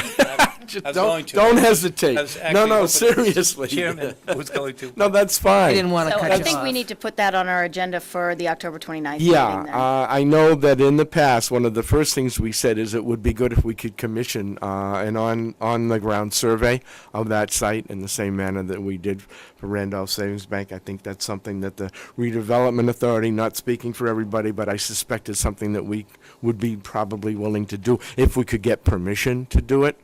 And it's something that, we could do it on a Sunday when they're closed or whatever. I mean, it's not a big deal. That would be very, very helpful. I've tried to lay it out. I've showed you some designs, okay? Sketch plan off the town's, online mapping system. That's difficult, and you can't really put it up on the wall and show people various alternatives. So if we could get that as a CAD drawing, okay, and get us permission to do a survey, and that'll be on our agenda for the 29th. That would be our first step, okay? And then we can look at whether we want to do, if you want to do a charrette, okay, with either developers or landscape architects or architects, you've got to have a good drawing for them to start with. And that's a good, that's a great takeaway for us from this to put on in the discussions. It will be if we have until, I think we're going to look to try to get the text of all proposed warrant articles and figures, certainly in our hands by early January. Where you're looking and what you would be able to contribute for what this facility concept, it would be nice to have at least, it might not be finished, but to have some progress by February or March as we work with what we're doing for town meeting so that we can present a full package. And that's why I thought we should talk about it tonight. Yeah, I would have no problem working with Mark and the town engineer and any member of the selectmen in terms of putting together some schematics as just sort of an entry for a charrette from professional development firms. Because so. what you were saying, is important for us to know. That is, for you to take on a timely completion of concept of what it's done after we're done. You need some steps of due diligence that could and should be done sooner as opposed to later. Yeah. We can work that out into our presentation to do our deal with the post office if we know what they are. Yeah. Yeah. Land survey, I think, Mark, you would agree with me. I completely agree with that as the first step. That'll never go to waste. That's right. And then our engineering department can certainly help you prepare. I mean, you did a good job, but we can get something a little, No, I mean, that's just, little that's 10 minutes. on AutoCAD. We can put it on an 10 AutoCAD for you. minutes. So And you also, and you want to look at the abutting facilities. You want to look at it abuts the parking lot behind the train station, which possibly sometime in the future becomes excess property as far as the MBTA is concerned. May or may never happen, but if you've got some layout on the abutters that goes, 25 or 50 feet beyond the property lines, then you can see that you might want to not do something in a certain area that would preclude you from connecting into, that parking lot of the T, should that become excess. And also the buildings in the front that go to Washington Street. It would be nice if you could include them. I've always advocated that having some parking to the rear of the buildings that front on Washington Street could be a real boon to them from a retail perspective, whether it's a restaurant or a coffee shop or whatever it is. If you can park in the back and walk in the back door as well as the front door, it's a win-win. It truly is. And there's room to do that, even, with minor adjustments to the existing building. And you can carve a retail kiosk out of that existing building. No question about it. If we're talking about visions for that area, I guess there are a number of them. I mean, one is to use some of the space that's the post office for overflow space for the town hall. It's right across the street.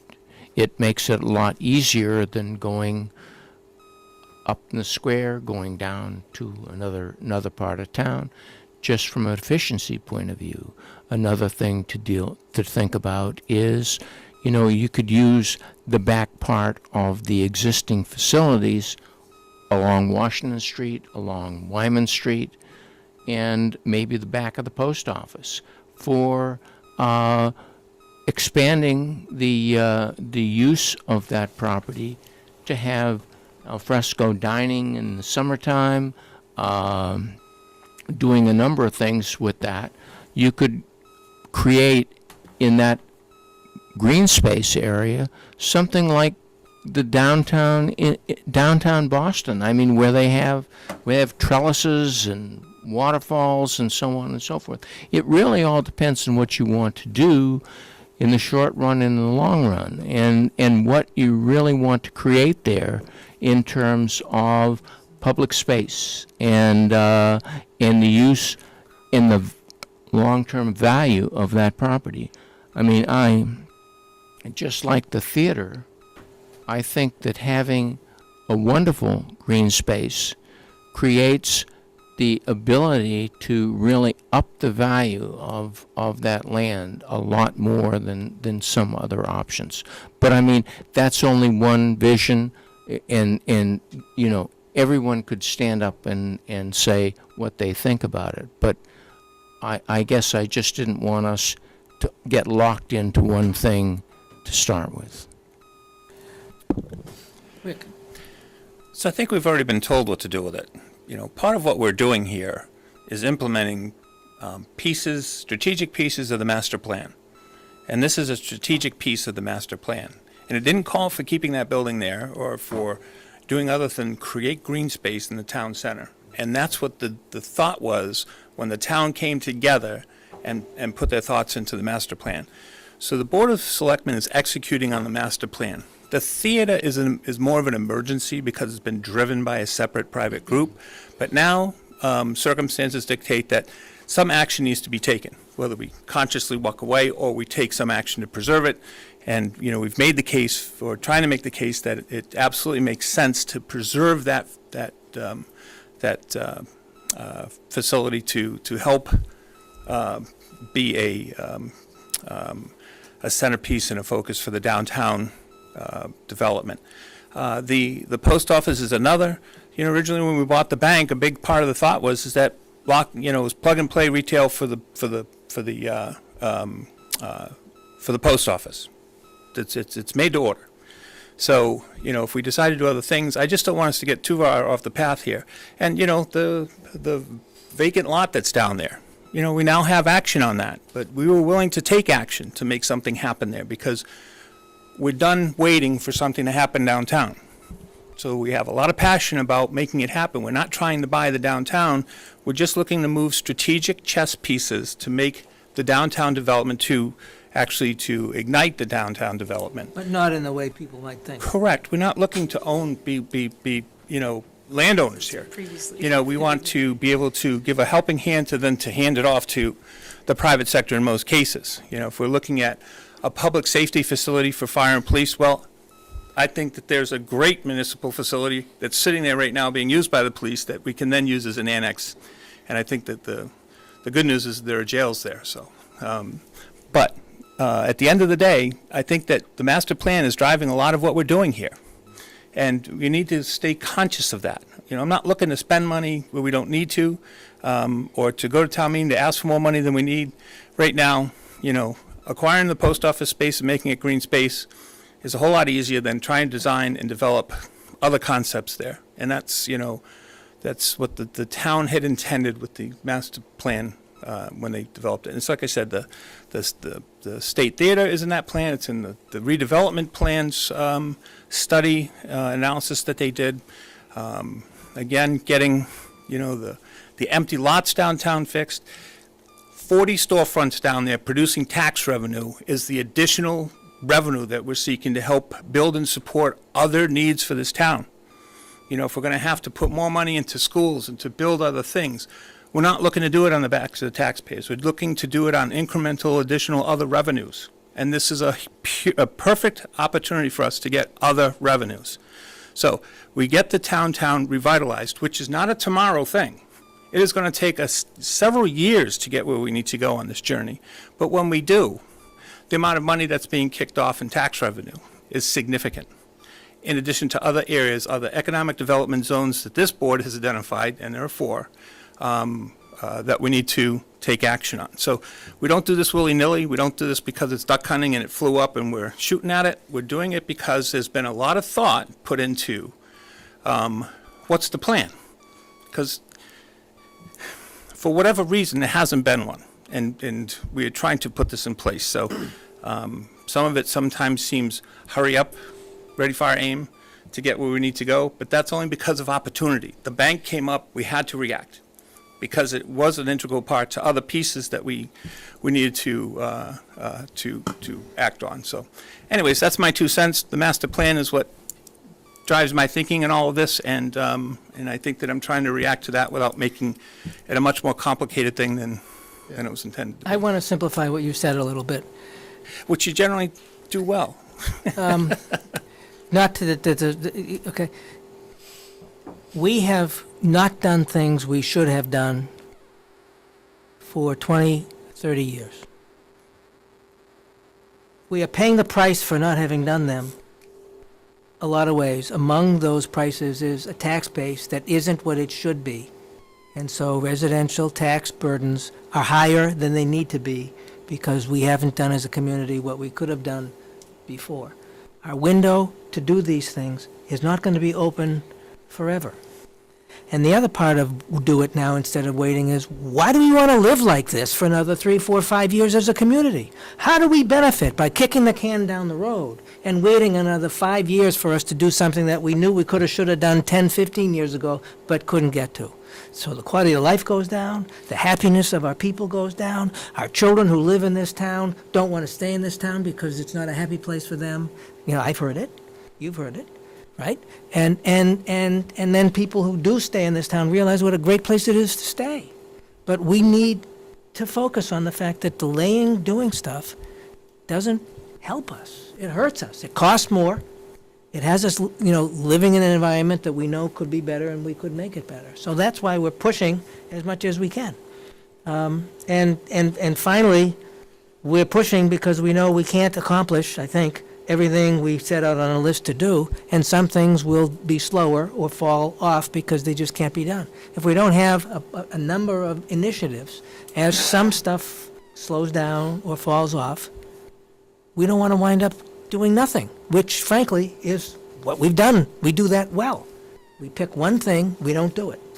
So that's what all this is, and part of it is looking at that square, at that green space, and saying, to make it go, what do we do? There's acquiring, there's what do we do?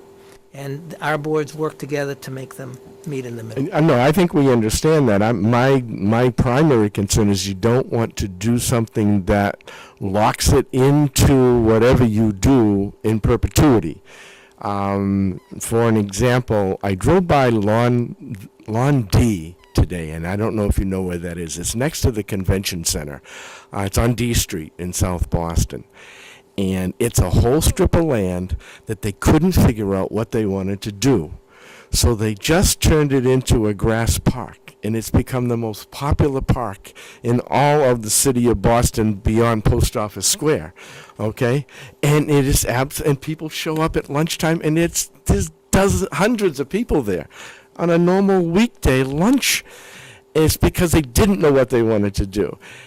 I think it's going to stay as a park. They're now talking about keeping it as a park, but it was a parcel of land they couldn't figure out what to do with. All I'm saying is you don't want to necessarily lock yourself into something in perpetuity with a conservation restriction or something along that line. So we don't make the green okay? in the square a cemetery. So you're right, just think about a gazebo there with a band or, whatever, just. There's room for multiple summer uses, nights. is all Yeah. that I'm Should saying. anticipate things- that. Okay, Yeah, and we there's don't ways- want to preclude the future, okay? Because 50 or 100 years, it may be that there's something that we can't even contemplate right now, okay? That comes along that individual. Think Star Wars, okay? Individually, you can get in your own little flight thing and go to Boston and be there in 2 minutes. That type of thing can happen 50, 100 years down the road. I know that sounds a little weird, but it can, okay? That's our only point. I think there is room for a lot of green space, but also some multiple uses as well. Just in that point, I think that I definitely respect what you're saying, and I think that it's important to try to see slightly beyond the horizon. On the one hand, on the other hand, since we don't know what could possibly happen with regard to what's beyond the horizon, to what extent should we allow that to impede what we are able to see, what we can see happening in the shorter term? Say 20 years, 30 years. We might not be able to guess what's going to happen in 150 if we're even still here, but we can see that in my lifetime that probably will not change so significantly that a park wouldn't make sense. In 150 years, it will be beachfront property. Yeah, and I mean, we have, as Selectman Hill mentioned, and as you summarized, we have this master plan, and this is the vision. This is the vision we have for the downtown, and that's what's been driving all the things we've been talking about, the Randolph Savings Bank, the theater, the downtown task force, all that work. And so I think we kind of want to see the vision achieved, and to just keep going in circles about what that vision should be, we're going to have to take a next step eventually. And then if the vision shifts a little bit, we'll figure out how to fit it in those spaces and actually work to do it. I think this board has shown its initiative. We want to take the next step. And we've done that by starting with the Randolph Savings Bank. And, look at that. The site is actually activated. We have the library in there. It came in the clutch. It actually was used. I know everybody was concerned it would sit there and rot away and nothing would happen. But look at that. We had to use it. So I think, just coming together and sitting across from each other is one of those next steps as well. So I think we're all kind of on the same page and on board and ready to move forward. So, But to Forrest's point, if that was a park, you could put a civic center, you could do anything because it's just a blank slate, right? You could build to suit if you needed to, but in the meantime, it's as the residents of the town had envisioned having a green space, thinking about the storefronts across Washington Street and down Wyman. What if there were restaurants that opened up onto a patio that was onto the green that was just, yeah. And you do all of that before theater, or whatever. So On the point of the green space in the square, so we were on the master plan committee. I remember discussing that at length, what to call it. Was it a common? Is it a green? All kinds of things. And when we drove our son out to grad school in the Midwest, was when we were thinking on the master plan committee about what to do with the downtown. We got off the interstate And when we drove them out, it was the depths of the Great Recession. So as we're driving out to the Midwest through areas of this country that were just devastated. I mean, we drive through areas and it was as bleak as could be. Older cities, you drive through the square, there would be green space in the middle of the city. Big cities, small cities, there would be green space. And the fringes of the green space might be tattered and worn and unhappy, but the area in the green space and around the green space was still alive. And that left an impression on me, because when we came back to Stoughton, I look what we got. There's nothing alive in that square. And, so that personal experience for me did, I have to confess, shape my view when we were on this committee, that is a fundamental aspect. And to Lou's point, and I think, and Forrest's, it doesn't mean that we make it a spectacular, Rose Fitzgerald Kennedy Greenway with 5 different, floral themes as you walk through it.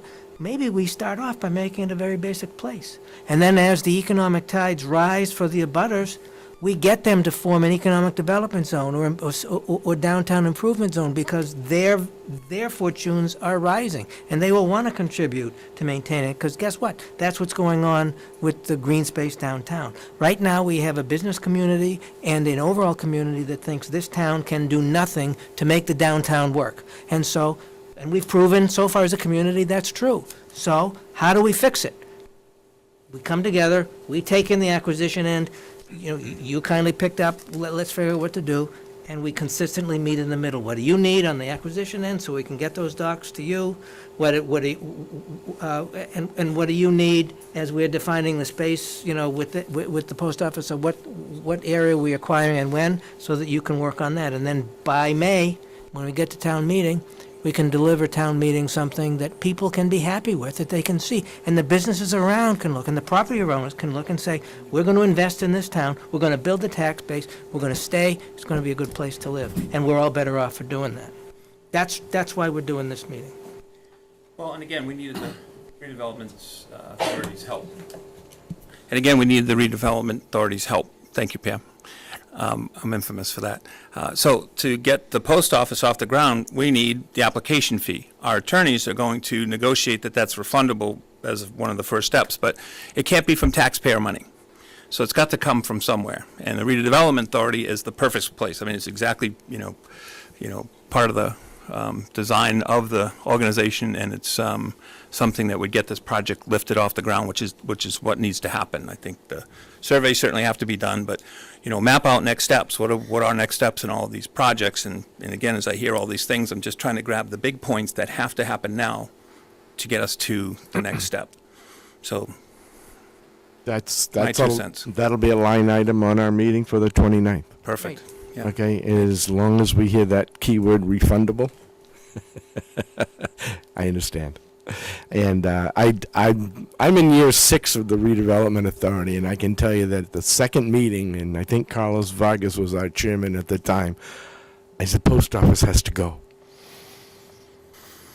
Well, this board just knew that you guys were too important not to be engaged in this process. And, let's do it. We're just so happy Let's that do you're, it. Okay. And we took, as soon as we were awake from what we had to deal with in January and February and March, we scheduled a joint meeting, as you requested 2 years ago now, that, was delayed.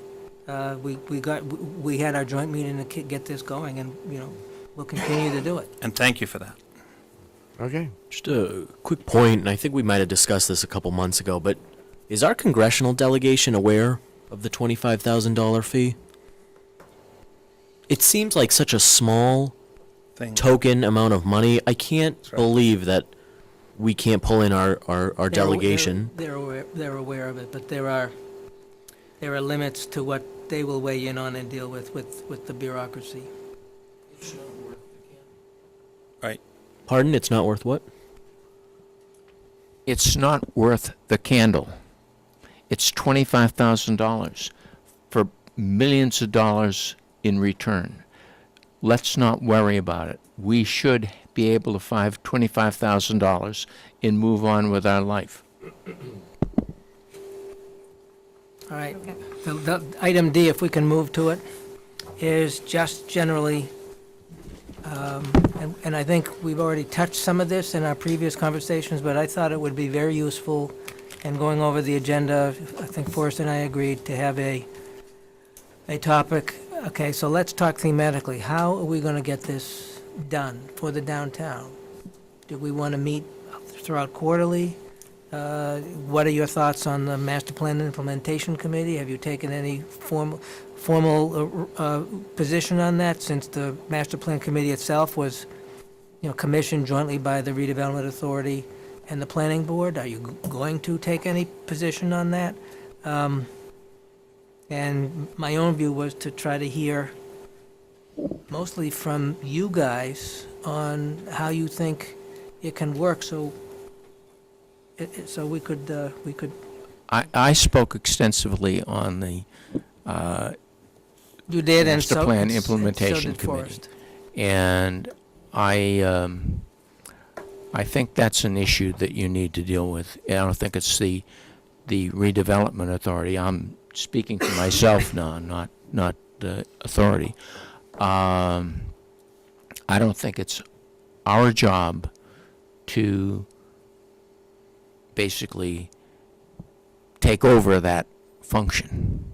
I think it's your job to take over that wasn't function thinking it and do was. that. That's not where I was going. But to get the downtown done, so Yeah, basic fact of life, okay, is we have a planner and an economic development officer who are working, they're 8-cylinder engines and they're working on 12. I don't know if that analogy works, because I don't know that much about engines, but they are working at capacity. There are demands that getting these projects done that need to be met, and we need to figure out how we're going to do them. There are limits to what can fairly be, and you expressed this too when you came a couple of weeks ago to the Selectmen's meeting. There are limits to what volunteers can reasonably ask to do, and also what is reasonable for the public in terms of accountability to put on the lap of a volunteer. We need to figure out how we're going to get this done. And so I thought we should talk about it. And I spoke, to the board, my main concern at the time was just the lack of meetings that we were having, and that I still feel as though it can be a viable committee, but it's got to meet. And I think when Selectman Hill came to the first meeting, he was spot on with his recognizing what many of the issues were. I left that meeting thinking we would start to meet, and that was in May, and it's been radio silence and no meetings ever since. There was a meeting scheduled on the night of the high school graduation, which struck me as odd. It was more than reasonable to reschedule that meeting, and that was supposed to be June 5th. It was just canceled. It's now the end of October, and no further meetings. And if you want committee members to be engaged in a process, as the chairperson of the Master Plan Implementation Committee said, when we were doing the master plan, there were times when we met weekly, okay? But everyone was engaged, but we didn't wait to see if we were going to have a quorum. We just kept working, okay?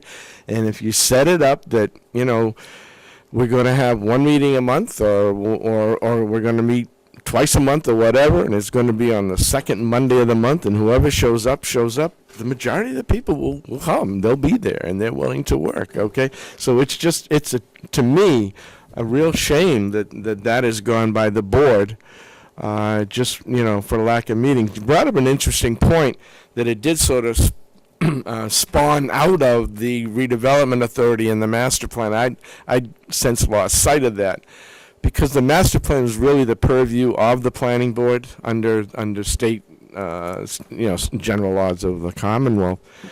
So the Redevelopment Authority really didn't sort of take that aspect of it seriously, other than it was the planning board's purview. I think they wanted your money. That could very well be. When it happened, I wasn't on the SRA at the time, but I just think that it could be viable, okay? But it needs whether it needs a change in the simple leadership of the committee or whatever, the committee, you give it a chance, and have it meet, not quarterly, Yeah. and not 5 times over 2 years. You got to meet on a regular basis. It's like anything else, and you will then begin to build momentum and work in harmony with staff, okay? Because there are members of staff, that attend those committee meetings. We don't seem to have that problem with the Transportation Task Force, although we don't meet as often, but we have a whole bunch of like-minded people from all sorts of different departments, police, fire, schools, recreation, and the town planner. And Old Colony Planning Council sits in, and although we don't meet that often, we get charged with coming up with a priority list and send it all back into the town engineer. And guess what? Most people do. We've gone through that with intersections. We've upgraded several intersections in town that from day one the police department said we really need to have an exclusive left turn lane on, approaching Pleasant Street, okay, for a left turn off of Central, okay? We got it done. And it's minimal amount of money, okay? It's not that difficult.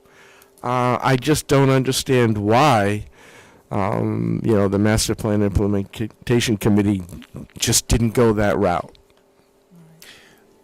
What about If I might. If I might, just before, Mr. Hill, basically, when we had our last meeting, which was almost a year ago, I think now, May. maybe a little less That was than May. that, suggested that there should be some priorities, things that should be done. I think that's, having meetings is not the thing to do. Having responsibilities to get something done is something that's important, and figuring out what the task is, and then meeting around the task. You don't have meetings. You have a job, and I think that's what Well, needs to happen. And I don't think, Three of us if on you this- don't mind, I'm sorry. the Master Plan Implementation Committee is not an implementer. That's right.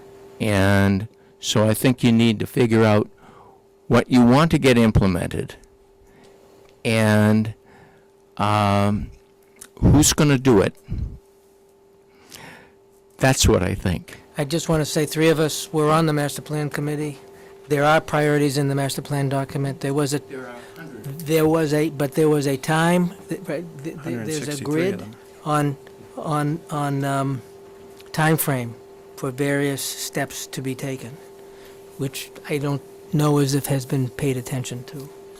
Well, what was missing on the charge was to put together 10, little things that were related to one another and bring it forward to town meeting as this is a master plan project. Yep. That's what was missing. That was so obvious and painfully obvious, I should say, okay? Street activation was totally number 1, okay?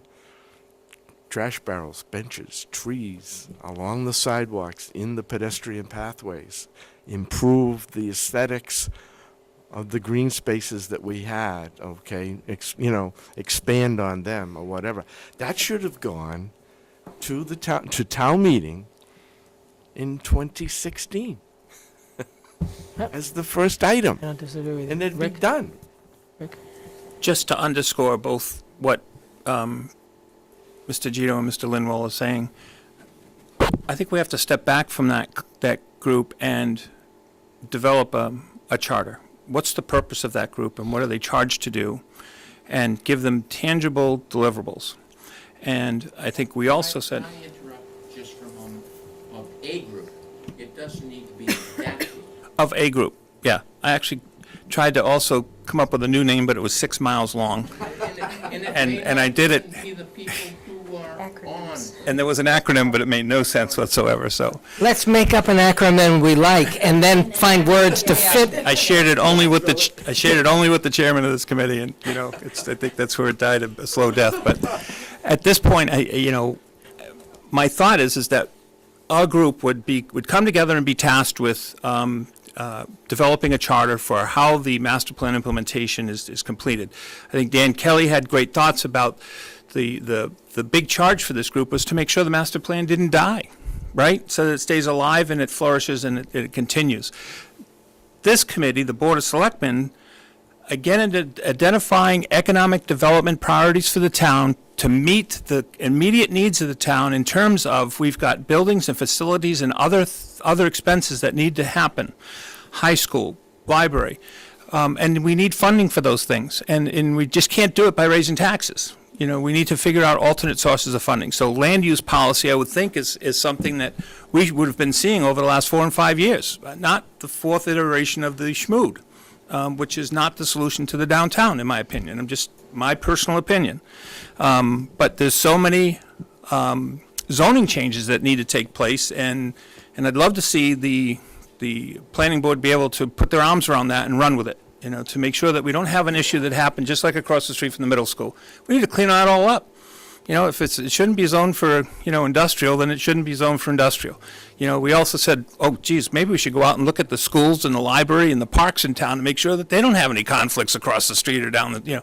So those things need to be addressed. But I also said this board needs to go through that master plan and look at those priorities and make sure we set them out based on the priorities we've identified. And then we need to have goals, and we need to give the town manager his goals, which are, here are the priorities from the master plan that we need you to accomplish, pushes those down to the department heads, who then takes on the activity of getting those things done, and reports back up to the town manager, and over to the town planner, because we waste her time by being an administrator right now, you know, by taking notes and putting out meeting minutes and agendas and, you know, filling in the blanks on the plan. The town department heads need to fill in the plan and get it back to a central place like the town planner. So, you know, when I look at all of this, we need to assign accountability here within staff, and then have a separate group outside of staff that can help guide and direct. But, you know, to the extent of giving them a charter and a deliverable and goals is where we need to start with that group, whether it's that group or a different group. You know, again, you know, maybe people have been involved with this for too long and we just need a set of fresh eyes. You know, there's 4 new selectmen here that have fresh eyes, and we realize that you know, we've got a short window to try and affect all these things. Because, again, elections have consequences, so we'll see what happens. But at the end of the day, here's 5 committed selectmen to getting the economics of this town back online, and to do it, we've got some very key initiatives that we've got to put in place and move forward, and the master plan's a great guide for it, and we need to execute on those priorities. So I think I've pontificated enough on all this stuff, so thank you On for the listening. downtown, what we need is a project management timetable. This is all project management. But we need the project management timetable. Why are you laughing? It's like I would almost argue that the town needs a project manager for all the projects that are in the pipeline. We do. Just throwing it out there, even though I've requested that the budget upcoming budget is level serviced. But if I had a priority off in the legend, that'd be one of them. Yeah, just a project manager. Yes. Keep on everybody's Can I toes. just manage make this plan. a quick note that I think that that's a perfect responsibility for an assistant town manager, so I'm hoping we can fill that position soon. That's all I'll say. So, I was wondering, Ms. Howe, since the task force, one of the questions, and it isn't the time yet, right, that we asked the task force to do is to take your inventory, to think through and work priorities, and then come back to the Board of Selectmen, and I think to the Redevelopment Authority, with with a view towards the Springtown meeting of what it is that we need to get done in order to make the downtown work. I think part of that scope is a project timeline, because we're not going to know what we need to do for the downtown in terms of bylaw changes or regulatory changes. Is it something that your group could help us with as you look at globally what we need to do? Give us a multi-layered project timeline on, and I know that the geographic area that you work on will affect that. But suppose we just take the central business district to start. These are the tasks that the town needs to do. This is the timeline that we need to do it. We recommend doing it. And these are the resources that will be required in order to succeed. And because if your group is able to come back to both the redevelopment authority and us with that kind of information before we submit our budget in February, we can try to build that in, and both in terms of staffing and appropriations for things we need to do. Is that reasonable to ask? Are you intending to do this for each of those sort of 4 areas that we Eventually, designated? yeah, but the downtown is our downtown. guinea pig. Yeah. What are the 4 areas? Well, North Stoughton, Campanelli Campanelli, Only in Park Street, Park sewer. Street, and Washington Street, and the downtown. Washington Street North.